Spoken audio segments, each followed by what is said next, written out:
Oh boy, what a mess for an intro to put forward here, but we'll get through all of it here. So, a new angle has come forward in the stabbing death of Makaya Bryant, so we'll talk a bit about what that means for the case going forward and what that means for the protests. Hint, it's not going to change anything, so we still got to talk about it and see what's going on.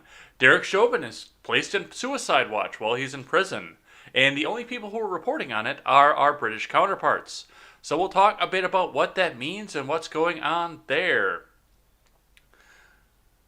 The new climate issues are coming up here, and Biden made sure that he says that okay, we're going to do this and this and this, and then protesters came up to the White House with wheelbarrows full of manure to tell him that he's full of shit. Which we all knew already, but they're just specifically talking about his climate change agenda. So we'll talk a bit about that. And North Dakota vetoes the transgender sports ban right alongside South Dakota, so we'll talk a bit about what that means. Plus, it's live chat day as well, so if you're just lurking today, make sure you get one of those last minute messages in to the live chat so I can thank you properly for what it is that you guys do. It's going to be all of this and more. Hey, hey, hey, do you trust the plan yet? I'm Jay Edgar, and this is Contemporary.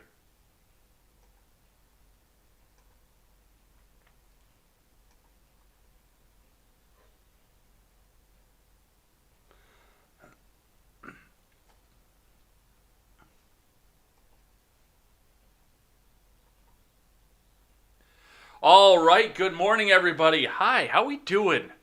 We're probably doing better than most of the country is, especially if we look at what the investors saw here, because the futures fell off and then they started to climb back once again. Looked like we were going to have a positive day yesterday, and then all of a sudden, right about 1 o'clock Central Time, nope. And off she went throughout the day. And a lot of this came up with the fact, and we'll talk from Bloomberg later on, a lot of this kind of circled around the fact that Biden came out and said, come on, man, I think we're going to raise the capital gains tax. De-incentivizing more success. So we'll talk a bit about that and a whole bunch more. Before we get started, head on over, check out my friends over at the Freedom Scoop Media Group. Our website is still under construction, but you can still go out and check out my friends, the Daily Ignoramus, the Breakdown with Birkenhoff, the Generational Gap. Make sure you guys are there tonight, because John loses the beard tonight. He's going to do it right live on air, too. So come back and join us at 7:30 tonight. That is Central Time. I'm actually going to reach out to Rob and see if I can pop on there and take a victory lap over the fact he had to do so. And by the way, if you are in the live chat, you can hit ! Donation, which I'm about to do, and that will give you the link to the donation link, because you can put that last minute donation in and help get me closer to getting that haircut, because, hey, if John's going to do the beard, I'll cut the hair. You just got to get me to the amount that I promised. So let me throw that in there for you guys. And we'll get a few of those last minute messages in. I will be closing the donation link on this coming Monday after the Red Ned show. So everybody's got a little bit more time to get a little bit more cash in. But yeah, absolutely. Let's get this done. And let's get this done right. All right. As far as, well, yeah, we saw what the Dow did, and that was just a fall off. Also, the Freckles and Brit Show and the R-Rated Conservative also transmitted on our network. Head on over there, bookmark the page, and as soon as we get back up and running, we will get that back out, and you can help us support great creators. All right. Let's look in at the Bitcoin, which had, well, let's just say the Bitcoin didn't have a good day, and the people who are invested large amounts of money into Bitcoin also didn't have a good day. The Bitcoin dropped to $50,238 and 70 US cents. I would still buy the dip if it was me, because there is still talk, especially with the amount of money that we're going to start printing, that we might actually see some very substantial gains coming back out of this, but this may also be offset. And this is another one of those things that we look at when we look at the fact that Biden is proposing massive amounts of corporate capital gains tax. Once you turn this back over into US dollars, if you would ever turn Bitcoin back into US dollars, you're paying that capital gains tax if you make a killing off this stuff. So that's where they're looking at, and the investors are seeing this and saying, oh, well, we're not going to make money off this, so why the hell bother? And I think that's part of what's driving the Dow down as well, where people are looking at this and saying, well, if I go cash out, I'm going to lose my ass, so why bother cashing out or selling off or doing anything like that. Why would we make stocks more valuable? Because all we're going to do is pay more money to the government. So that's what we have to see with that. Gas prices across the Madison Metro mostly dropped steady to $2.57, but we still got those couple stragglers, $2.58, $2.59, around the Madison area. And of course, that's less expensive than where I live now, which is ridiculous because it used to be the other way around. It used to be down here in normal land, gas was less expensive, and it was more expensive in the Madison Metro. I always used to get gas down here because it was less expensive, but hey, now it's more expensive, and now Madison is enjoying, well, still heightened gas prices. All right, let's get into the investors from Investors Business Daily to start with.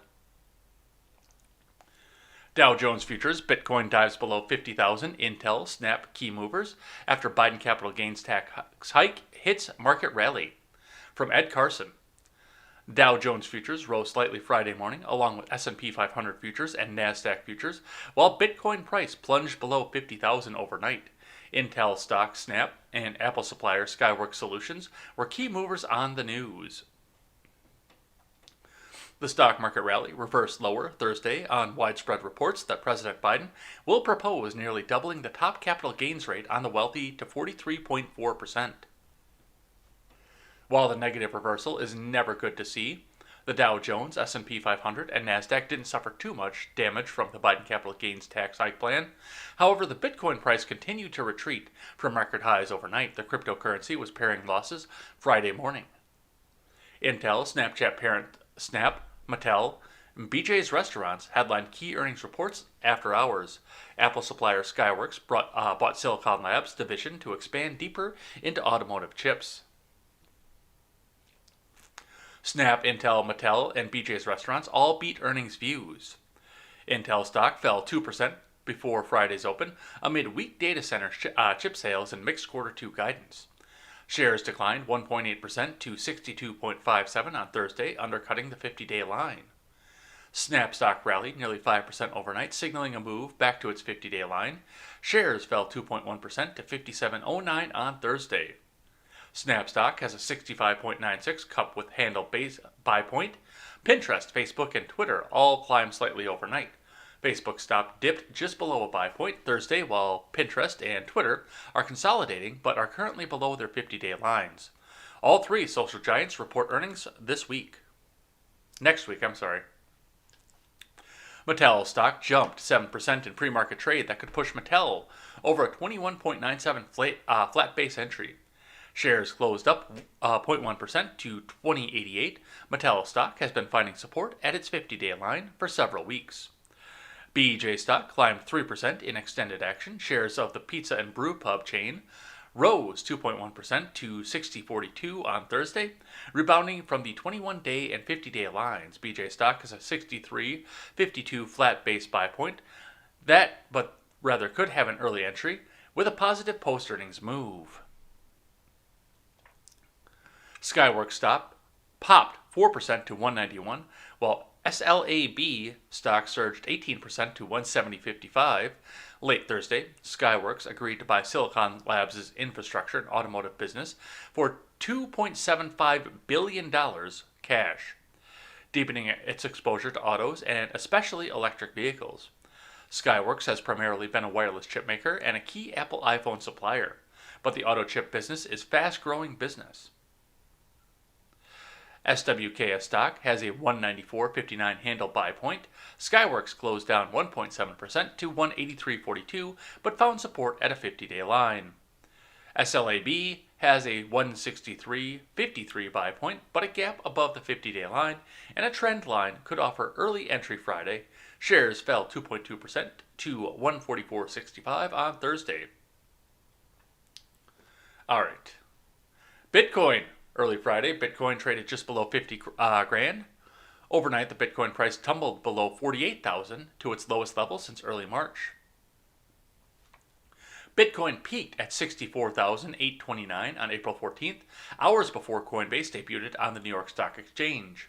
The Biden capital gains tax hike would affect Bitcoin and other cryptocurrencies, not just stocks. Other digital assets, including Ethereum and Dogecoin, also tumbled. Well, so much for to the moon. Coinstock, Grayscale Bitcoin Trust, Riot Blockchain, and other Bitcoin-heavy plays are likely to keep plunging with Bitcoin. The weakness may also weigh on Bitcoin-tied stocks such as Square, PayPal, and to a lesser extent Tesla, all of which have been setting up in bases. Square and PayPal retreated slightly before Friday's open, while Tesla was little changed. So that's what's going around the markets. Let's see what is happening on the futures, and we'll see what CNBC is doing, and then we're going to get to this whole mess of news. And I started early, which I said yesterday. We're going to see if we can try to get back to 7 a.m. instead of 7:45, but let's get through all this here. On the futures, Dow futures rose 0.1% versus fair value, S&P 500 futures advanced 0.2%, and NASDAQ 100 futures climbed 0.1%. Remember, overnight action in Dow futures and elsewhere doesn't necessarily translate into actual trading in the next regular stock market session. Boy, it got warm up here in Wisconsin, and the pollen came the fuck back out, by the way. I don't know if you can hear that in my voice or not, but yeah, I woke up sneezing, and it was not pleasant. All right, and make sure you guys, if you are lurking, get those messages in today, because today I will read the live chat. We've got the names of everybody throughout the week. I wrote those all down last night so I can give everyone a special thank you for coming in and hanging out. Looks like we've grown the audience since the 24-hour stream, which is always good. And I'm glad to see you guys here hanging out with each other and getting to know each other once again. But I can't thank you if you don't put a message in. All right, from CNBC, Dow closes more than 300 points lower, following reports of Biden eyeing capital gains tax hike from Yoon Lee and Pippa Stevens. U.S. stocks reversed lower in a swift fashion on Thursday after reports that President Biden is slated to propose much higher capital gains taxes for the rich. Rich, man! We gotta make the rich pay their fair share, unless it's Hunter, because he's special. He's a special boy, okay? I regret nothing. The Dow Jones Industrial Average dropped 321.41 points, or 0.1% to 33,815.90. At its low of the day, the blue chip benchmark fell 420 points. The S&P 500 erased earlier gains and closed 0.9% lower at 41,3498, while the NASDAQ Composite slid 0.9% to 13,818.41. Bloomberg News reported Thursday afternoon that Biden is planning a capital gains tax hike to as high as 43.4% for wealthy Americans. The proposal would hike the capital gains rate to 39.6% for those earning $1 million or more, up from 20% currently, according to Bloomberg News, citing people familiar with the matter. Yeah, another one of those anonymous sources, but he doesn't seem to deny it either, so. Reuters and the New York Times, a former newspaper, matched the headlines. Biden's proposal effectively doubles the capital gains tax rate on $1 million income earners, said Jack Ablin, Crescent Capital Management's founding partner and CIO. That's a sizable cost increase to long-term investors, especially selling this year if investors sense the proposal has a chance to be becoming law next year. Growth stocks, which could come under selling pressure on higher capital gains taxes, led the intraday decline on Thursday with shares of Tesla and Amazon falling 3.3% and 1.6% respectively. The iShares S&P 500 Growth ETF fell 1% more than its value counterpart. Markets are highly concentrated in a small number of growth names, said Mark Yusko, CEO and CIO of Morgan Creek Capital Management. Those stocks have driven most of the gains over the past few years, and many investors have significant gains at current prices. Fear of higher capital gains rate could motivate selling of those names and trigger market correction, so some investors will try to front-run that potential move by selling or hedging through short selling.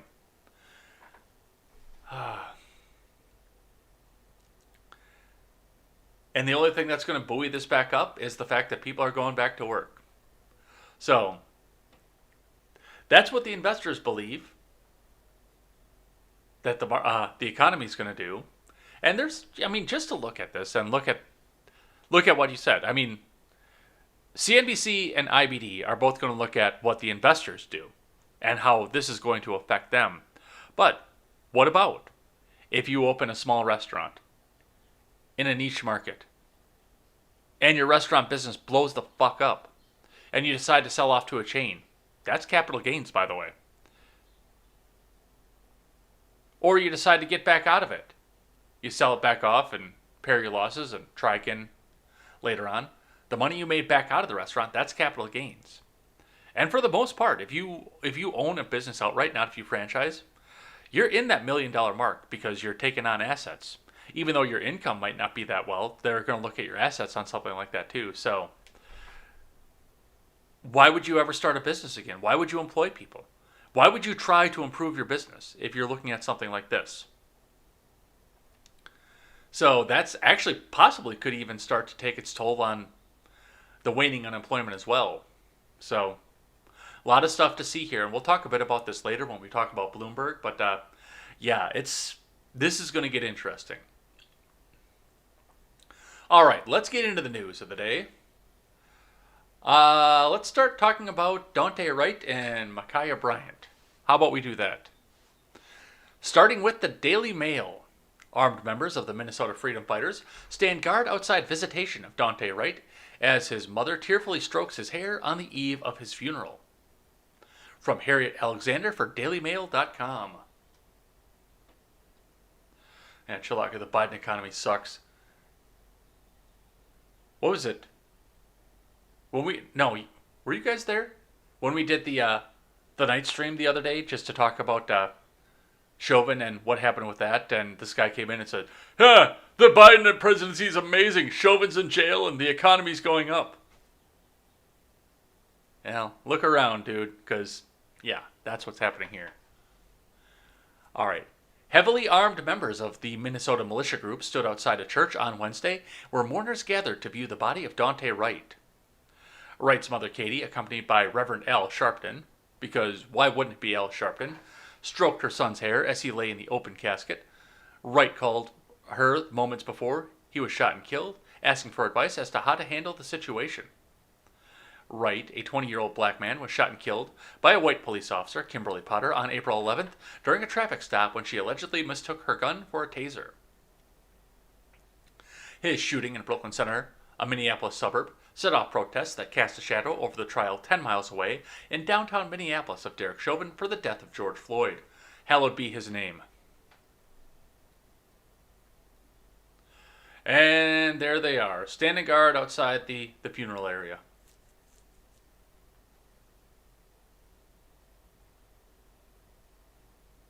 And I love this idea too because, I try not to be racist. But some of the stuff you can't help but see here. And I love the allegation that, you see this white family all holding black composite stock rifles. And people come out and say, oh, well, if they were black, they'd never be able to do that. If people saw black people doing that, then they would start shooting. Well, where's the shooting? Because I don't see any shooting here. I see, it's hard with the commie coof because you can easily misinterpret a mask at this point. I don't know if they've got the masks on because it's the commie coof or it's because they're trying to be intimidating. One of the two. But what do you see here? Heavily armed black dudes trying to defend something that's actually probably really controversial. Taking their protection and the protection of their community into their own hands. The way they should be, by the way. Everybody should be taking the defense of their own community into their own hands because the state's not going to be there every time. And sometimes the state fails. So not just black dudes, not just white dudes, not just Hispanic dudes, everybody should be taking the defense of their own community into their own hands. Make sure you are ready in case something goes down.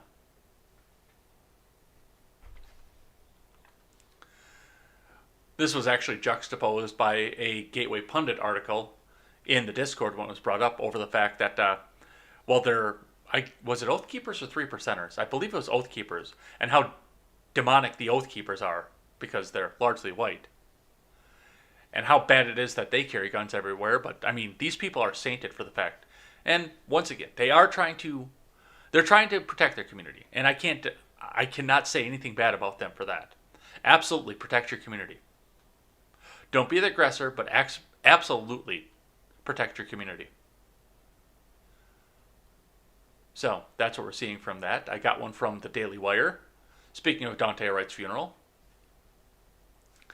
Representative Ilhan Omar condemns Columbus police for Makaya Bryant's death during Daunte Wright's funeral.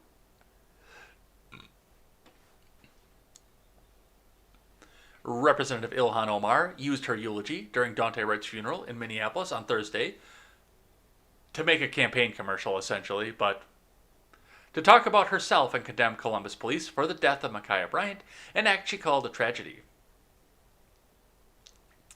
Rising to address the congregation, Omar began by issuing an Arabic greeting and extolling Al Sharpton. "Thank you, Reverend Al Sharpton, for being here, and for that beautiful eulogy," she said. "Most of us in this room, including myself, look at you as guardian and are blessed to be in your presence." That's funny, because the people who practice your self-professed religion are killing people of Al Sharpton's religion and Al Sharpton's skin color en masse in the Middle East. "And may Daunte Wright serve as guardian for all of us," Omar continued, "but as a member of the Congressional Black Caucus, as one of the youngest and newest members of the Congressional Black Caucus, I also have guardians. Congresswoman Sheila Jackson Lee and our chairwoman, Joyce Beatty, serve as guardians for me and many of my colleagues. Joyce Beatty was going to be here and speak on our behalf as the chairwoman of our caucus, but just like we've been visited by tragedy here in Minnesota often, she, in Columbus, Ohio, was visited by tragedy of a young woman whose life was taken by the Columbus police." Let's listen. Assalamu alaikum, everyone. Thank you, Reverend Al Sharpton, for being here and for that beautiful eulogy. Most of us in this room, including myself, look at you as a guardian and are blessed to be in your presence. And may Daunte Wright serve as a guardian for all of us. But as a member of the Congressional Black Caucus, as one of the youngest and newest members of the Congressional Black Caucus, I also have guardians. Congresswoman Sheila Jackson Lee and our chairwoman, Joyce Beatty, serve as guardians for me and many of my colleagues. Joyce Beatty was going to be here and speak on our behalf as the chairwoman of our caucus. But just like we've been visited by tragedy here in Minnesota often, she, in Columbus, Ohio, was visited by a tragedy of a young woman whose life was taken by Columbus police. I actually feel a little bit bad for making fun of Ilhan's accent, because she's actually suppressed a lot of it, I've noticed over the years. Like, it used to be really bad, like, at the beginning. Some people did something. And she actually speaks mostly Midwestern now, so I'm sure that a lot of that took a lot of practice off that, but regardless, yes, she's coming out here and, using the tragedy for what the tragedy is best used for, to go out and make a political statement, which has been what we've been seeing since St. George died. And you knew they were going to try to do this too. I was listening to some other podcasts, which I'm like a week behind on right now. But I was listening to a few other podcasts over the course of this past week, and a few other things were brought up as we were sitting here, and, as the people I usually listen to were going through the events of the Chauvin trial. I haven't even made it up to the verdict on the Chauvin trial on my podcatcher yet at this point. I'm still, I think, on Sunday right now. But a lot of good points were brought up, and one of those good points was the fact that, you look at what's happening right here, where it's every chance they get a tragedy to use to advance their political agenda, they are using that tragedy to the best of their ability. And I do remember the fact that it looked like we were seeing a lot of this stuff start to happen, and a lot of it start to falter and not take off. Do you remember who Ahmaud Arbery is? I wouldn't be surprised if you didn't, because he fell out of the news so fast, because as much as it did fit the narrative that they were trying to go with, it looked like these people were going to get justice, and most of your conservatives were completely outraged over the whole thing, or yeah, over the fact that these guys did it. There were once again a few thin blue liners and a few actual virulent racists out there who said that yes, this guy didn't deserve to die, or this guy deserved to die because, well, basically when you ask some of those people, it's usually their skin color that has to do with it. And the fact that, Candace Owens comes back out and says, well, here's what Ahmaud did wrong. Every point in his life. He did this when he was 7. He did this when he was 9. He did this when he was 14. He did this 2 weeks ago, and he did this the day that he was allegedly just out for a jog. You see shit like that. But for the most part, there was still outrage for the fact that private citizens went on a vigilante justice spree, and you couldn't really paint this on white people so much. So the Ahmaud Arbery thing really kind of fell to the wayside. And then, of course, we had the Central Park pair of Karens back and forth, yelling with each other. That really didn't take off either. And then you got the St. George thing, which was the perfect firestorm because most people who looked at that had a brain said, oh, well, this was justified. It sucks, but it was justified. And most people who looked at this by imbibing mainstream media content that was framed to push a certain narrative said, oh my God, just kneeling on black people all around the world. Oh my God, the world's going to end. So, and of course, now we're going to sit here. They used George Floyd, St. George, as a way to advance the political agenda. They dug up the Breonna Taylor case, which everyone ignored until St. George died. And now they're looking at these ones here because, they saw what they saw as justice, in spite of the fact that it's almost impossible to be convicted for second-degree manslaughter and third-degree murder at the same time because they're diametrically opposed to each other.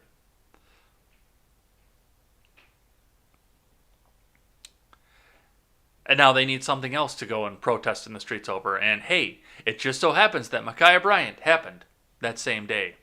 And Daunte Wright. Which, once again, they can't really spread Daunte Wright around. They can come out and use it for cheap political points, but they can't really spread that around and say, see, all conservatives want to see all black people die. Because, once again, it was... Anybody who looked at that said, okay, well, Kim Potter needs to be removed from the force because if you can't tell the difference between your taser and your gun, you shouldn't be carrying either. The entire world got in consensus around that. So this Daunte Wright's funeral is going to be another one that just kind of falls away and everyone forgets about. But now people are saying that the Makaya Bryant is justified, which it was, just from what I could see. And other people are saying that it was another tragic incident of a policeman doing the wrong thing. So this is the next debate we're going to have for the next 2 fucking years. All right.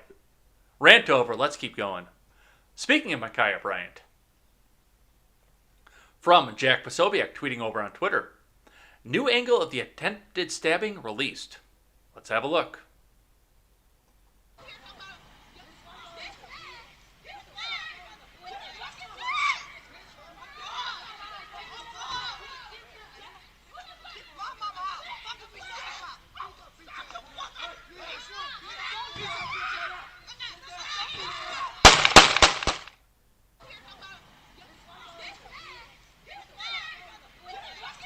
All right, so what we saw from this, and this was unfortunately the first time reading this, and this is going to get age restricted on YouTube, or I'm sorry, on Facebook too, by the way. I just got dinged with one of those when we looked at the Daunte Wright one, but let's just break a little bit of this down here. So we see the argument going on, police officer walking up, and I mean, look at it, he's got his hands out. He's coming in, and I can't hear him. But I can see kind of the motion of, okay, let's go, let's calm down, let's talk this out.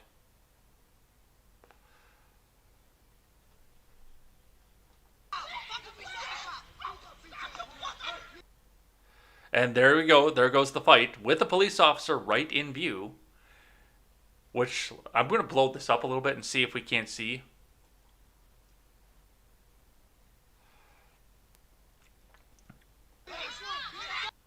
But yeah, well, it's blurry, unfortunately. Because I wanted to see if we could actually kind of see where the stabbing motion went, because that would be a slam dunk in justification, because, I mean, that's one of the things that we say, and that's one of the things that we've been hearing on Instagram, on your Twitter, on Boomer Book every once in a while when I open it back up. But that's what you hear out of this is, well, he just walked up and he started shooting. Well, it doesn't appear that he did. Let's back her up just a little bit and see. Just look at this a little bit closer here.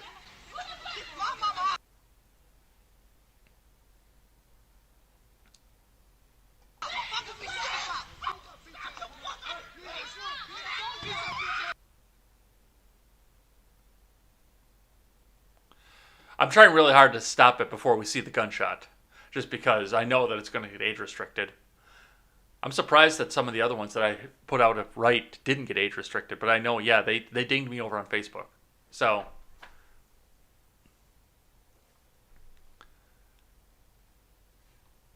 I mean, this wasn't a fact of a cop jumping out of his car, running, and, all right, I see danger, I'm going to start shooting. This does look like, and that's what Posobiec says too. You can see the officer attempted to de-escalate as soon as he walked up.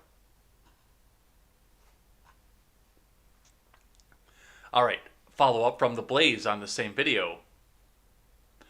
Video doesn't lie. Neighbor security camera shows what happened before Columbus police officer shot Makaya Bryant.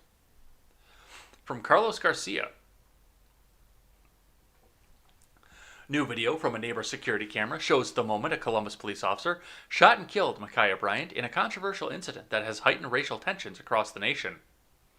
Activists immediately latched onto a narrative claiming that the officer shot the 16-year-old after she called 911 because of a fight outside of her home on Tuesday.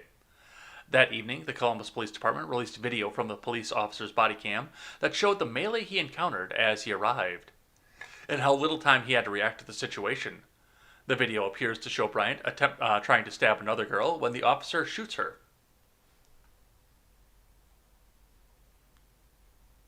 Oh, read more. That's what I'm looking for. On Thursday, the video released from security footage by a neighbor further clarifies the scene and the officer's actions.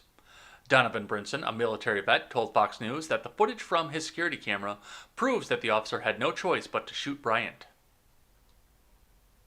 He had only seconds to respond. From my point of view, watching this, unfortunately, the whole scenario put the officer in a bad spot, regardless of what the situation was, Brinson said. He could have either not fired and the young lady in pink could have got stabbed in the neck, or brutally and fatally injured and then responded and shot, and that would have been two young ladies possibly dead, or he could have responded in the way that he did, and unfortunately one young lady lost her life in an incident that probably could have been avoided, he added. Brinson said he didn't witness the incident directly, only through the video from his camera. The video runs contrary to the assumption made by many in the media and by celebrities that the officer had little or no reason to use lethal force in the incident. NBA superstar LeBron James tweeted a screenshot of the officer to his 49.6 million followers and added, "You're next," in all caps. He later deleted it and said that he didn't want to add to the hate surrounding the incident. Or he got his shit shoved in when he realized that there was more to the story than just cold-blooded murder by white cop to black girl.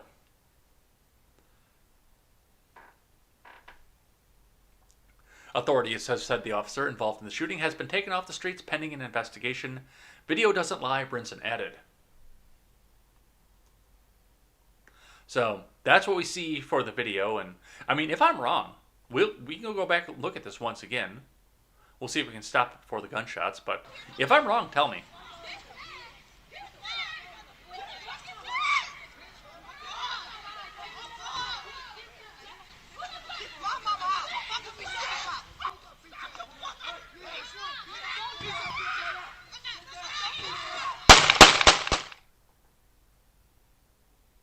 Okay, I sucked at stopping it before the gunshot went off at that one, but I mean, if I'm wrong, if you see something else in that video, let me know. Put it in the live chat or email me, edsblogtwitter@gmail.com, and let me know what you think of it. All right. O.J. Simpson bashes LeBron James for Ohio cop tweet from Natalie O'Neill. O.J. Simpson has gone from jailbird to law and order crusader. The famous ex-con took a pro-cop stance Thursday when he backed an Ohio officer who fatally shot a knife-wielding teen and ripped into NBA star LeBron James for a tweet that named and shamed the lawman. The police had no choice, he responded, said the Juice, who in 1995 infamously beat criminal charges that he himself used a blade to hack his ex-wife Nicole Brown Simpson and her pal Ronald Goldman to death. We wish that he could have pulled a taser, but in that incident, if he didn't do what he did, another young American would have had her life taken. James drew the attention of the 73-year-old convicted felon by putting out a controversial tweet about the death of 16-year-old Makaya Bryant, who was revealed to be wielding her knife only after the basketball star posted his comment. Well, yeah, of course, you come out here with the mainstream media and they'll tell you what they want you to hear, and then facts come out and they decide whether or not to issue the retraction or just keep trying to push the narrative forward. You're next, hashtag accountability, James tweeted Tuesday along with an image of a Columbus police officer, Nicholas Reardon, who fired the fatal shot, which is doxing, by the way, so... And yet, he doesn't have his Twitter taken down. But when new details emerged, James deleted the tweet. Simpson told James he should pick his battles and be more patient when criticizing cops, because sometimes incidents that may seem outrageous could just turn out to be justified. You can't win every battle, you know? You gotta pick your battles. It's a war that can be fought, but sometimes you need to take your time and be a little more patient before you comment on some of these bad incidents that are happening with police departments, Simpson said in a video he posted on Twitter on Thursday. LeBron should have waited. Yeah, he should have. He absolutely should have. And when the Juice is telling you that the cops might be right, there's a good chance the cops might be right. When the Juice is telling you that, after everything that we saw with that dude,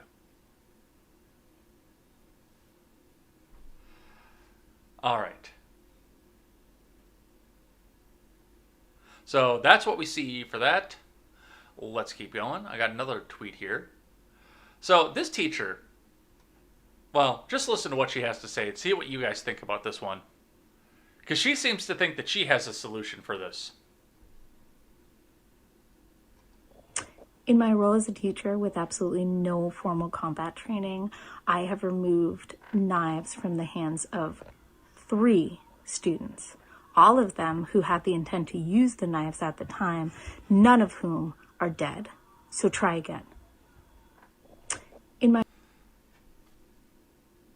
Okay, well, join the force. If you think you can do better, and you're already a public employee, join the police force.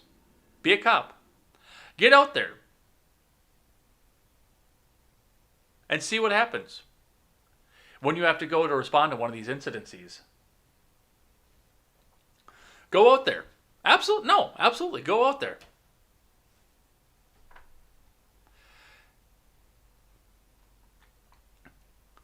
Tony Schramm tweets back, "Wow, I nominate this woman for the craziest take on Twitter today. Congratulations. You have won a first-class, all-expense-paid trip to the insane asylum." And a lot of people going back and pushing back off this one because, you know, there is a difference, too, between taking a knife away from a student, which I don't know what grade either this woman teaches. That I'd be curious to find that out. But to take a knife away from a student who's, you know, urging in, ready to go in, and taking the shot at the woman who's ready, like swooping, ready to stab, that's completely different. And I know that there are other situations where we look at this as well, where it's, okay, some people are saying, well, the cop should have shot into the air, which, once again, you're still responsible if that bullet falls and hits somebody, but, you know, he should have shot into the air, he should have done this, he should have done that. You're in an imminent situation with a woman who's about to be stabbed by the aggressor. You don't know who is who because you just rolled up onto the scene. I mean, let's look at the timing again, because the entire clip that we looked at earlier was less than 20 seconds. So you're just up there, 6 seconds into the video.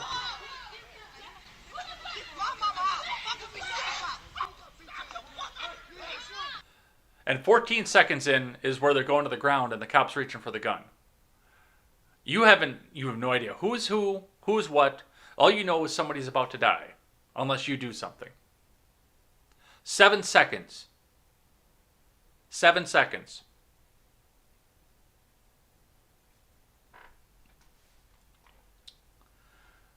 So, absolutely. Go out there and show the police force how it's done. Put your money where your mouth is. Show the police department how you could have done this better.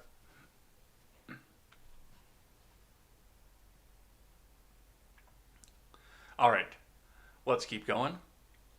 I got another one here that didn't get quite as much news attention. Maybe this is or isn't from this lady's school here, but this is from News 4 out of Nashville. Teen charged with attempted criminal homicide after stabbing at Overton High School. From Chuck Morris, not Chuck Norris, Chuck Morris with an M, Cameron Taylor, and Alexandria Adams. Chuck Norris is so powerful he changed the first letter of his last name to an M instead of an N, and wrote for the news. A 15-year-old Overton High School freshman is being charged at a juvenile court with attempted criminal homicide for stabbing a classmate in the school's gymnasium on Thursday afternoon. Police said the 15-year-old stabbed fellow 14-year-old freshman in the neck around 1 p.m. The 14-year-old is in critical condition and was rushed to surgery at a local hospital. I just wanted to make sure my kids were safe. I needed to hear that they were safe. Lillian Boschool, a parent, told News 4. She has a 9th and a 10th grader at the high school. They've been doing virtual learning, but were at school Thursday taking a test. Today was their second day in school this year for testing, Boschool said. Police said the incident happened after the two students were coming back from a break. Metro Police tell us the victim walked up to the suspect and the suspect immediately began stabbing. We don't know what was occurring before that moment. We were still trying to sort that out, Police Chief John Drake said. The 15-year-old suspect had minor injuries to his hands and was treated at another hospital before being taken to police headquarters. He declined to be interviewed. Yeah, that's probably the best thing to do. Because if you get interviewed, all you're going to do is make it worse. So, we didn't see a lot of this. I mean, I saw the banner right away when this happened, but, you know, this is another one of those things where we're not going to sit here and see wall-to-wall CNN coverage, wall-to-wall Daily Mail coverage, wall-to-wall Fox News coverage. Because this isn't just quite as sexy as a cop killed a black girl. This doesn't advance the agenda, which is surprising. Well, no, it's not surprising that much because it was with a knife. If this was a gun, we might actually see a little bit more. But hey, didn't we see a school shooting just last week while we were in the middle of the Chauvin trial? That just suddenly disappeared from the news as well. Nobody even pointed out the fact that this school shooting happened.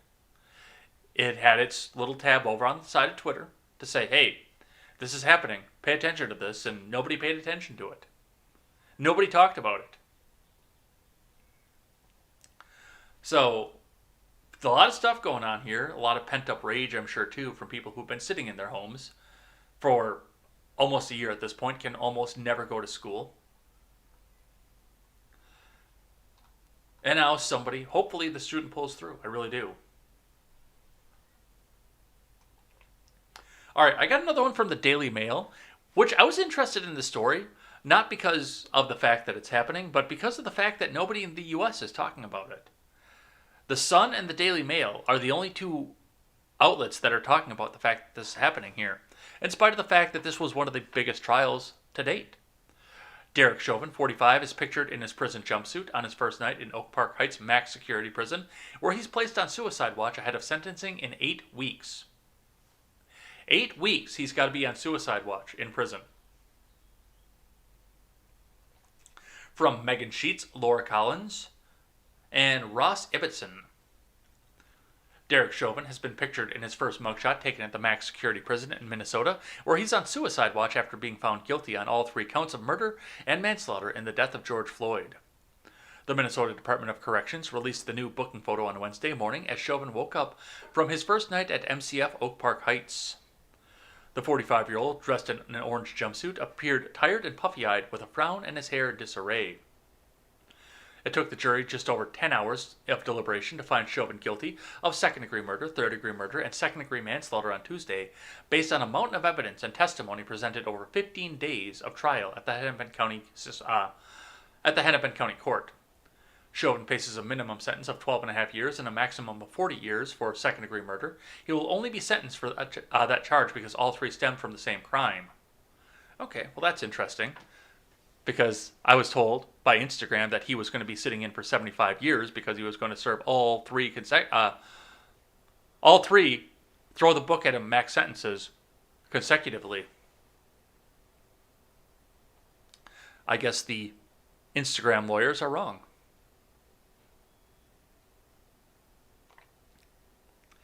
Prosecutors have not been clear about how long they will ask the judge to put Chauvin away for, but they've said they will ask him to consider aggravating factors that go beyond the sentencing guidelines. The former cop is expected to file a swift appeal of his conviction. Over the course of the trial, his defense attorney, Eric Nelson, repeatedly raised concerns that the massive media attention to the case could bias the jury and prevent his client from receiving a fair trial. Well, that and the fact that they weren't sequestered. Other issues that could be brought up on the appeal are Representative Maxine Waters' incendiary comments on the eve of the closing arguments, protests over the death of Daunte Wright, and the city's announcement of a $27 million settlement with Floyd's family in the middle of the jury selection. Yeah.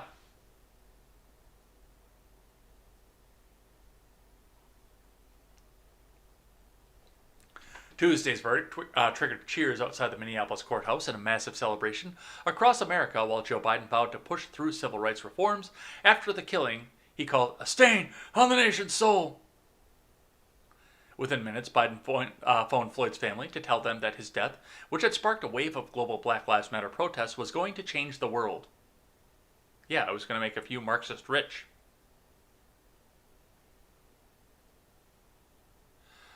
The president was backed by other senior Democrats, including Barack Obama, who said, "We know that true justice is about much more than a single verdict in a single trial." On Wednesday, Biden's Attorney General, Merrick Garland, announced the Justice Department was opening a sweeping investigation into the Minneapolis Police Department's policing practices that will examine whether the force engages in systemic discrimination and how it handles allegations of misconduct. If you are in the Twin Cities right now, get the fuck out.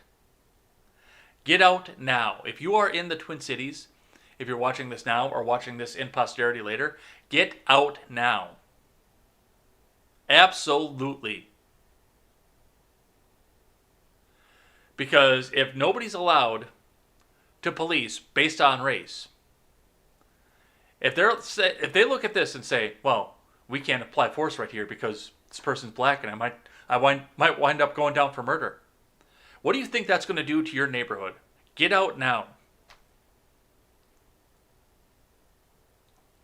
Get as far away from Minneapolis as you can. Because now the federal government's going to come in and dictate how your property gets protected by the police.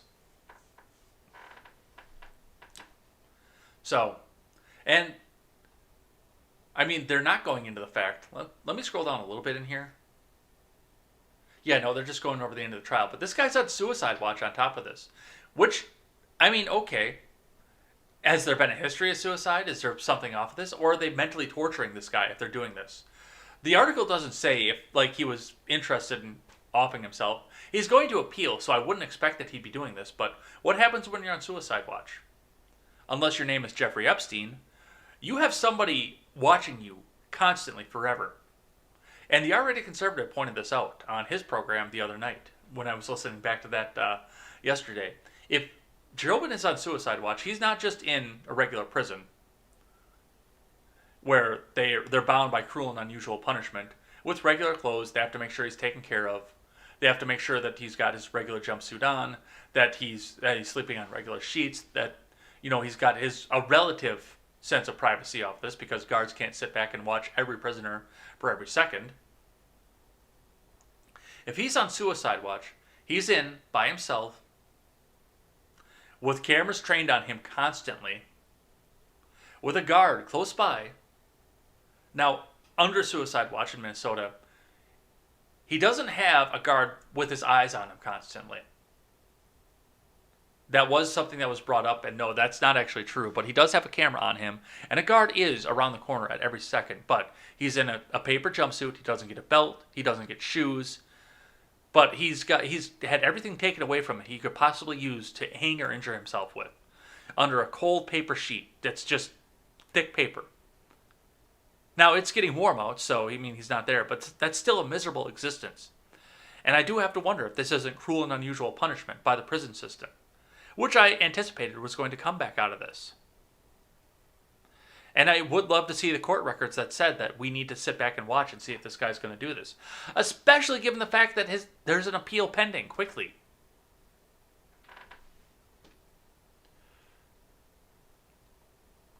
So that's what's happening out of that. All right, let's shift gears here. Let's talk about Greta Thunberg, the titular article for this particular episode. Greta Thunberg tells the House panel fossil fuel subsidies are a disgrace. How dare you? This is from Morgan Phillips over at Fox News. Greta Thunberg, the 18-year-old Swedish climate activist, called fossil fuel subsidies a disgrace before House committee hearing on Thursday. Now, my first question is, was it actually Greta Thunberg, or was it the Russian people who make the prank phone calls?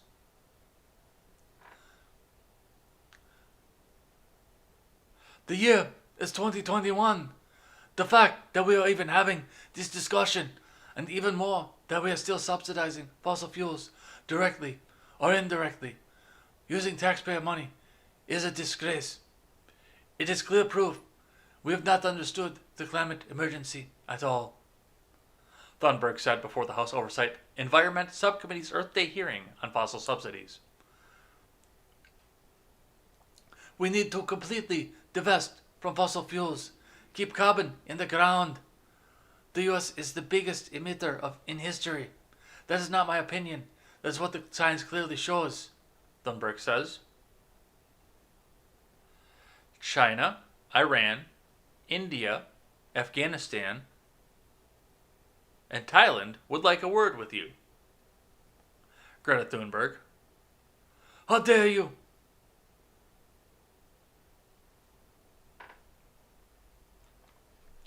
Still, the teenage activist expressed doubts that the U.S. would take action at all.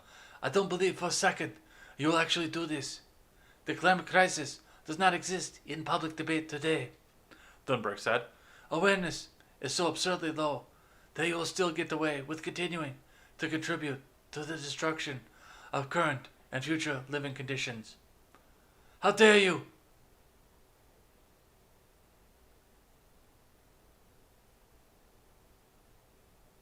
Republican Representative Ralph Norman of South Carolina, the panel's ranking member, accused Democrats who brought Thunberg for testimony of playing up doomsday scenarios on climate change. In the past, when you talk about climate change, you have one quote: I want you to panic. I want you to feel the fear I feel every day. What particular study or scientific report did you read to make you come to that conclusion?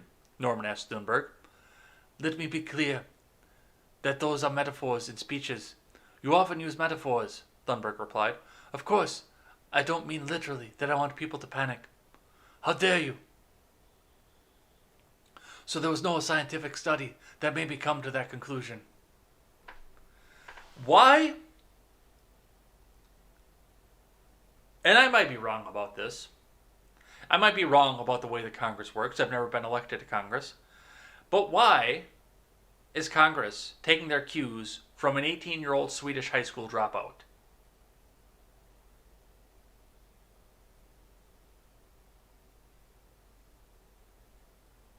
Why are they being told how to control your life by an 18-year-old Swedish high school dropout? Explain that to me. Because I don't get it. Because I don't understand. Make me understand, people. I want to know. How dare you? All right. From CNN.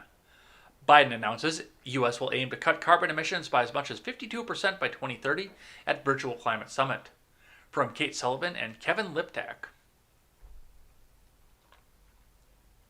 President Biden on Thursday kicked off a virtual climate summit attended by 40 other world leaders by announcing an ambitious cut in greenhouse gas emissions as he looks to put the U.S. back at the center of global effort to address the climate crisis and curb carbon emissions. At the White House summit, which is taking place on Thursday and Friday, Biden committed to the United States to reducing its greenhouse gas emissions by 50 to 52% below its 2005 emission levels by 2030. Aren't we already ridiculously below that? Below its 2005 emissions levels. We've already had 15 years of work done to this. So all I see for this, now, if he was coming out and saying, okay, man, we're going to cut it by 50 to 52% of our current emissions, I would say, okay, well, that's ambitious. It's probably not going to happen, but that's ambitious. I mean, hell, you burn more coal making the windmill than the windmill will ever offset. You burn more coal in the forging process than that windmill will ever offset from a fossil fuel power plant. That's the word I'm looking for.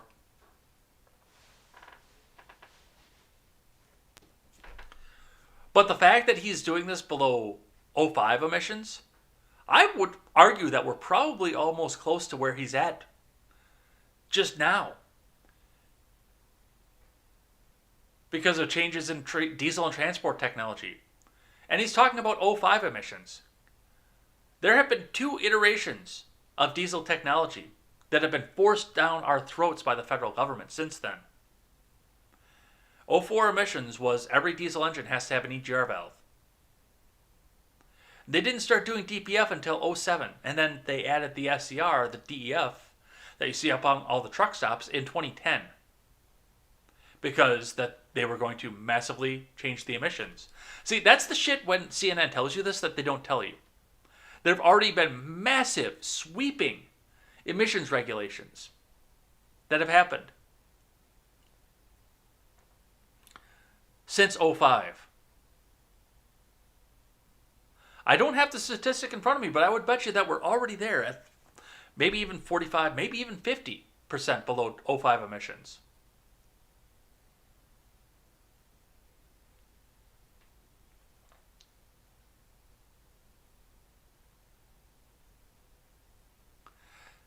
All right. While the goals are part of the Paris Climate Agreement that Biden rejoined upon taking office, they are non-binding, and the administration has not rolled out a plan on how the U.S. will meet them. No, but it sounds good, doesn't it? Officials said Biden and his team arrived at the final number in a meeting at the White House on Wednesday morning. In an address opening the summit, Biden laid out his vision for a greener economy in which climate change is taken seriously across all sectors and results in more jobs for the blue-collar worker. That's where we're heading as a nation, and that's what we can do if we take action to build an economy that's not only more prosperous, but healthier, fairer, and cleaner for the entire planet, Biden said. I'll tell you this, 2007 and 2010 emissions for diesel trucks definitely put more mechanics into the field, or at least put more job openings for them, because that shit fails all the time. That shit fails all the time, and then as soon as it fails, your truck's computer limits your truck's speed to 5 miles an hour as soon as that shit fails. And it fails all the time. Constantly fails.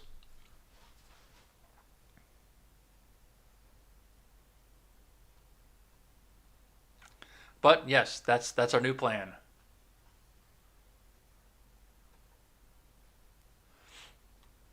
All right, from the New York Post. This is fucking hilarious. Activists dump cow poop in D.C. street to protest Biden climate plan. From Jackson O'Brien. They say Biden's climate plan is utterly crappy.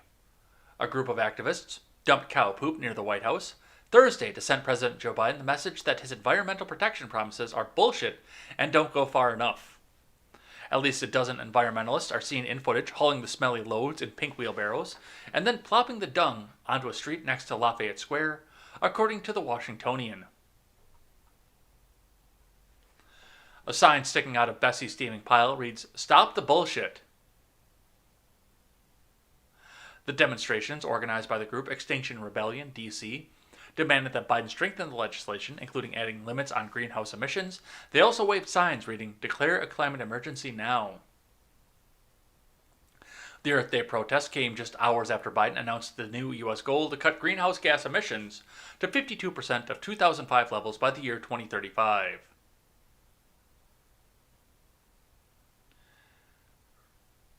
Could I possibly be on board with the same thing that the environmentalists, the Extinction Rebellion, our people are doing?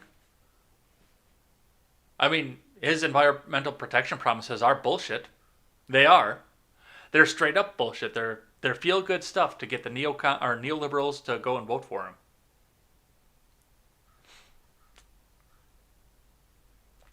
But also keep in mind that our biggest fear right now, especially if your name is the Honorable and Venerable Alexandria Ocasio-Cortez, D-Twitch, is the methane from cow fats, which come from the same place that crap came from. So why aren't we worried about that? Why aren't we worried about the methane that this released by putting this manure out there? And furthermore, all the carbon that was created by transporting this, by bagging this up, putting it in the wheelbarrows and getting it back out there.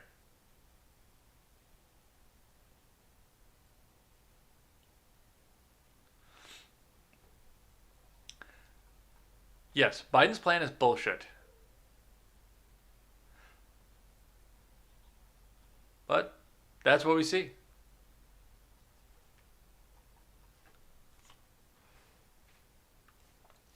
All right, let's talk Shapiro.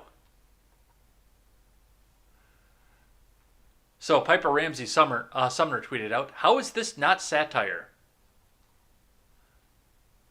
Let's watch the video, and then there's a more extensive context one out there as well. But this is a 9-second video, and then we've got a 41-second video. All right, as you can see, I just went shopping at Home Depot. You should do the same. This wood, this board, this magnificent piece of poplar is now mine. All right, as you can see, I just went shopping at Home. The context doesn't help. Here we are at Home Depot. As you know, controversy has now involved Home Depot as people are encouraging people to boycott Home Depot because Home Depot is not getting involved in Georgia's voter law controversy. Home Depot is doing exactly the right thing because, after all, they are in fact Home Depot. They are not in fact in the business of politics because you should be buying from companies that are not falling to the woke left. Home Depot, so far, is one of those companies. So here's what we're doing. And I encourage you to do the same. I'm going to go in there, I'm going to buy some stuff, and then I'm going to leave. All right, as you can see, I just went shopping at Home Depot. You should do the same. This wood, this board, this magnificent piece of poplar is now mine. Here we are at Home Depot. As you know, controversy has now involved. This magnificent piece of poplar is now mine. If it came from the Home Depot, it was probably pine. And this is probably Benny Boy's first time in a Home Depot in his life, by the way, too. He pays people to do that shit.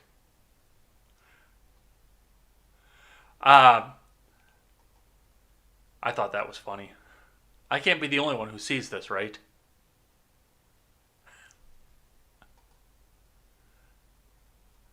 Let's see the context off of this here from Forbes.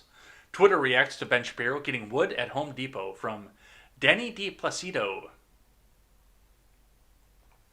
Twitter's favorite punching bag, Ben Shapiro, took time out of his day to shop at Home Depot in pursuit of an abstract culture war victory that resulted in yet another dose of internet humiliation. Some quick context for those not in the know: Georgia's controversial new voting law has faced major pushback, not just from activists concerned about the erosion of democracy, but from corporations seeking positive media exposure, such as Coke and Delta.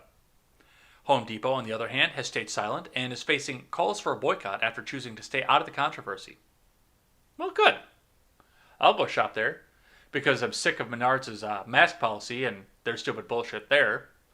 So yeah, absolutely. I'll go. Fuck, I can walk into the garden center at Home Depot without a mask on and nobody gives a fuck. I get a couple side-eyed looks if I go into the store proper, but hell, at this point of the year, I don't do anything except for going to the garden center. So I'll give them a little bit of my money. But Home Depot's loud silence has attracted a great deal of praise from right-wing culture warriors such as Ben Shapiro, who believes that corporations should not be involved in politics. I wonder how he feels about lobbying. Well, he's been pretty clear he's not a fan of it. Hence, Shapiro released an Instagram story encouraging his fans to shop at Home Depot and filmed himself as an example. But Shapiro seems to have a remarkable talent for making even the simplest task unintentionally hilarious, as he emerged from the Home Depot carrying nothing but a single plank of wood. Yeah, he went in and spent exactly 28 cents at the Home Depot to virtue signal. This magnificent piece of poplar is now mine.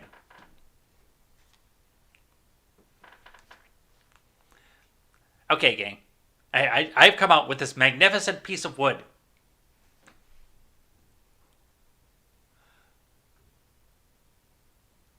A man asked to put the single wooden board in a bag.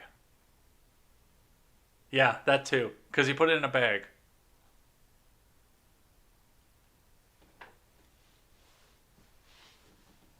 Nice. I love it. I love to see it. You love to see it. All right. I got one. Is Ron in the chat today? Yes, he is. Because this is from Ron's favorite magazine, from Ron's favorite politician in the world. From Bloomberg. Biden eyeing tax rate as high as 43.4% in next economic package. From Laura Davison and Allison Verspreel. President Biden will propose almost doubling the capital gains tax rate for wealthy individuals to 39.6% to help pay for a raft of social spending that addresses long-standing inequality, according to people familiar with the proposal.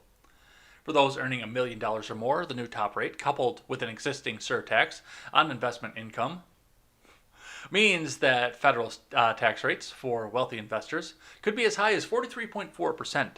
The new marginal 39.6% rate would be an increase from the current base rate of 20%. The people said on the condition of anonymity because the plan is not yet public. A 3.8% tax on investment income that funds the ACA would be kept in place, pushing the tax rate on returns on financial assets higher than rates on some wage and salary income, they said. Stocks slid the most in more than a month on the news, with the S&P 500 index down 0.9% at the close.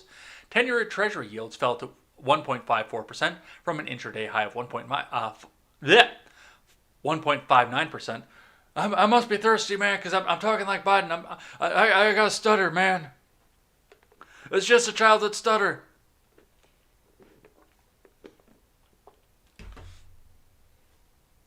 The proposal could reverse a long-standing provision of the tax code that taxes returns on investment lower than on labor.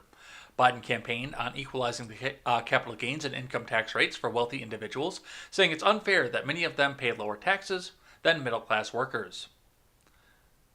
Yeah, but they take that money that they save and they put it back in their businesses, which puts more people to work. White House Press Secretary Jen Psaki circled back, asked about the capital gains plan at the press briefing on Thursday, said, "We're still finalizing what the payoffs look like. Biden's expected to release the proposal next week as part of the tax increases to fund social spending and forthcoming." Let's listen to her, because I've been tormented you guys enough. I want to go back to taxes for a moment, because the Dow is down about 350 points on reports that the Biden administration is going to propose doubling, essentially, the capital gains rate for high-income Americans. Can you tell us any more about that plan, and do you have any concerns that that would discourage long-term investing? Well, we're still finalizing what the pay-fors look like, but I will say that the president's calculation is that there's a need to modernize our infrastructure, there's a need to invest in childcare, there's a need to invest in early childhood education and making our kids and the workers of the next generation more competitive, and he should propose a way to pay for it. His view is that that should be on the backs, that can be on the backs of the wealthiest Americans who can afford it, and corporations and businesses who can afford it. And his view and the view of our economic team is that that won't have a negative impact. There are alternative views, or there are proposals that don't exist yet on how to pay for it. That will be a part of the discussion. But he stays firm to his commitment to not raise taxes on Americans making under $400,000 a year, and he'll have a range of proposals on how to pay for his plans to invest in education and childcare. Just a hint for you guys, your taxes are going up. you are going to get taxed more. Plus, once the capital gains taxes come out, the business leaders who are depending on their capital gains to invest more into their businesses are going to pass that cost on to you. So that's how all that works. And yeah, absolutely, that's going to slide out the stocks because that takes aim at long-term investment. That takes direct aim at people who play the markets and hold money in the markets to try and get the maximum back out of it. And what do you think that's going to do for your 401k? Oh, this is only going to go for people who make $1 million a year. Well, what's going to happen with the hedge fund managers that do the long-term investing, that work alongside your 401k? There's so much else going on with this. This is going to screw the olds and it's going to screw the rich, who are going to come back out and pass that cost back on to you.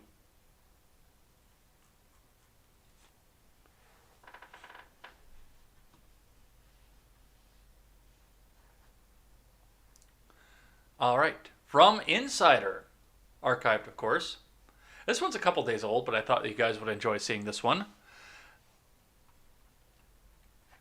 This family thought Biden would stop Trump's wall. Now the administration is plotting along to seize their land. From Azmi Haroon.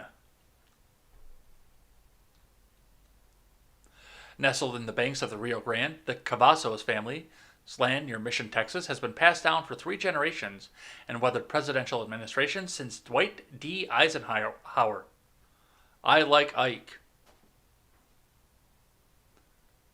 Cousins Fred and Ronaldo Cavazos learned to work the land as kids, and their grandmother, Eloisa Rosa Garza Cavazos, showed them how to sprout jalapeno, cilantro, and watermelon.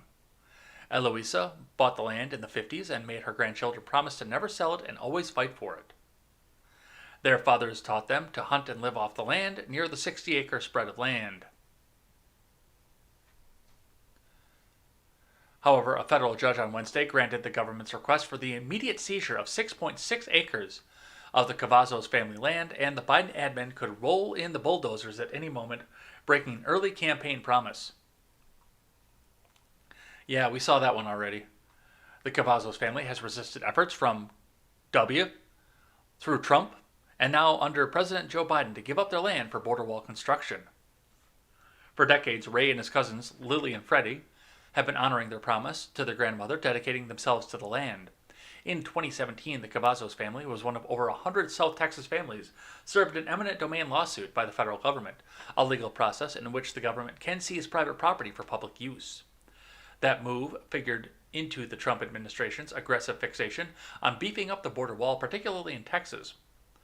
A government watchdog report from the Government Accountability Office showed that by July of 2020, Trump's administration had seized 135 tracts of private land, or 5,275 acres, for border wall construction. Many of those cases, including that of the Cavazos family, lingered in court into the Biden admin. The Cavazos family was hopeful because in August of 2020, then-candidate Biden told NPR that he would stop construction of the border wall, halt land confiscations, and withdraw lawsuits like the one served to the Cavazos. "And stop, done. We're not going to do it. Withdraw the lawsuits. We're out. We're not going to confiscate the land," Biden told the NPR.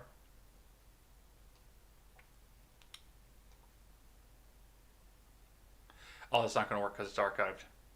Initially, the administration made a commitment that seemed to entertain that promise, but as we saw a couple weeks ago, Mayorkas came up and said, yeah, we actually might have to build this wall because we're fucked right now. And sooner or later, the journalists are going to come into our border facilities. If you need to do eminent domain, to build a wall, to build a road, it shouldn't just be that the federal government comes in and files a lawsuit and does seizure. They either find a way to work around it, because there's got to be a way to work around it, or you get paid 10 times the fair market value of that land for the land that they take. You come out and you have your bank assess the land that they want, and the federal government, or the state government, if it comes to that, is responsible to pay you 10 times the amount of that land, cash, up front. Because that will slow down a lot of these eminent domain projects. No, and I do understand infrastructure and believe that if there is a place for it and we paid the taxes into it, then yes, we should do the infrastructure. We could stop taxing and then we wouldn't have to worry about this and we could do the roads privately, but we're in the situation already. So if they have to do eminent domain 10 times fair value of the property. No exceptions. None.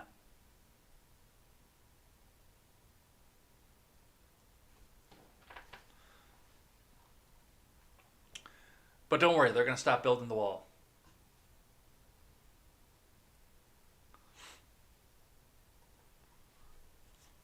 All right, from the Hill. Sotomayor blasts Kavanaugh's decision on juvenile life sentences. From John Cruzel.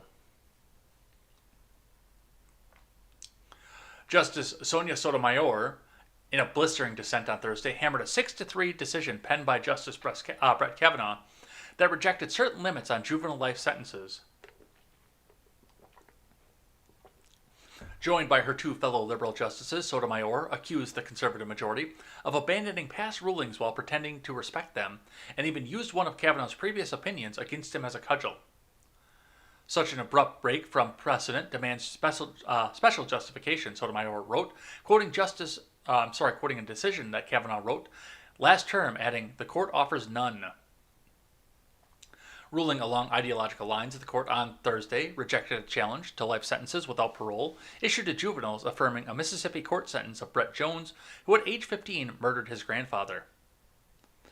Jones's life sentence without parole was handed down even though there was never a separate factual finding that he was incapable of rehabilitation, or what the law refers to as permanently incorrigible.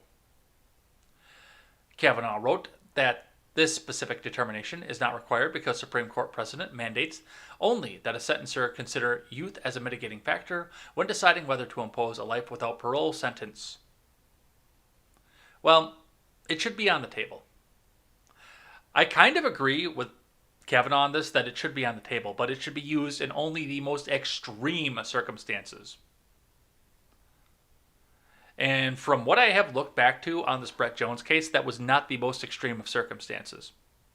It sucked, and it sucked for him, but that was not the most extreme of circumstances.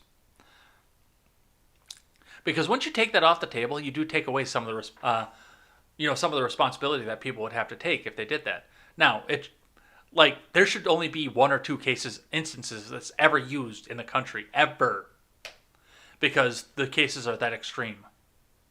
Like, if a 14-year-old went on a serial killing spree, which I don't think has ever happened in this country. But cold, methodical, calculated, tormenting the victims, killing, something like that, I would say a life without parole would be appropriate for that minor. But in a situation like this where the kid is 15, he's probably got a chance to rehabilitate himself. And it looks like this was a crime of passion on top of it, so I think life without parole was a little bit of an extreme. And I don't know why they're appealing the sentence as so, rather than going to appeal the details of the crime.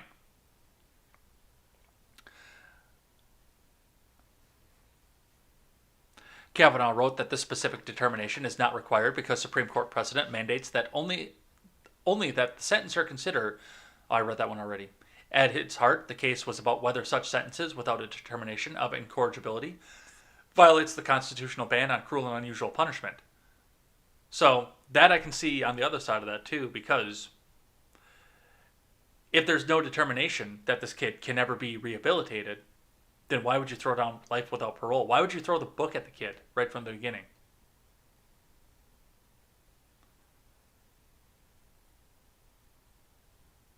I don't know, man. The Supreme Court generally aims to abide by its prior rulings in accordance with the principle of stare decisis, or respect for precedent. Kavanaugh, in his majority opinion, denied that the court had departed from past rulings, namely the court's 2016 decision on Montgomery v. Louisiana and 2012 ruling in Miller v. Alabama. The court's decision today carefully follows both Miller and Montgomery, Kavanaugh wrote. The dissent nonetheless claims that we are somehow implicitly overruling those decisions. I would love to see what they plan to do for little Kyle Rittenhouse, who was also a minor, capable of rehabilitation, and whether or not he actually committed the crime. But I bet you there are some of these same people who are pissed off about this, who think that Kyle Rittenhouse should be in prison life without parole, or possibly even get the death sentence. Bring back the death sentence so they can give it to Kyle Rittenhouse for the first time. So, I'm a little bit torn on this one. I'm a little bit on the fence with this one. I don't have a strong opinion one way or the other. I do understand that, yeah, some 13-year-old kid who kidnaps black people off the street, tortures them for months on end before disposing of their bodies by a dumpster fire. That kind of kid I would probably put up for life without parole. But this appears to be a crime of passion. All right, from Politico. Lawmakers reveal and dispute the FBI conclusion about the 2017 baseball field shooting. From Kyle Cheney and Mark Matishak. A congressman who was on the baseball field during the 2017 shooting that nearly killed GOP whip Steve Scalise said the FBI privately informed lawmakers it ruled the attack as a suicide by cop. A designation, he said, downplayed the shooter's apparent political motivation. Well, that was probably to protect Bernie too, so. Representative Brad Wenstrup revealed that the previously undisclosed determination during a hearing of the House Intelligence Committee on Thursday upbraiding FBI Director Christopher Wray and prompting several colleagues, both parties, to pile on. He said FBI agents privately briefed the baseball team on November 16, 2017, to deliver the controversial determination. Much to our shock that day, the FBI concluded that this was a case the attacker was seeking suicide by cop. Wenstrup said, "Director, you want suicide by cop? You just pull a gun on a cop. It doesn't take 136 rounds. It takes one bullet." Both the DHS and the Office of the Director of National Intelligence published products labeling this attack as a domestic violent extremism event, specifically targeting Republican members of Congress. The FBI did not. Because of course they didn't. Because it's got a political bent to it. Because this guy came out and said, "We're going to go out and kill Congress people because they're trying to kill grandma." Because he was a Bernie fan and he was parroting their lines. Oh, no, he's fine. He just wanted to kill himself, and he wanted to do it by police officer. So, I'm sure there's a lot of disappointment with that decision.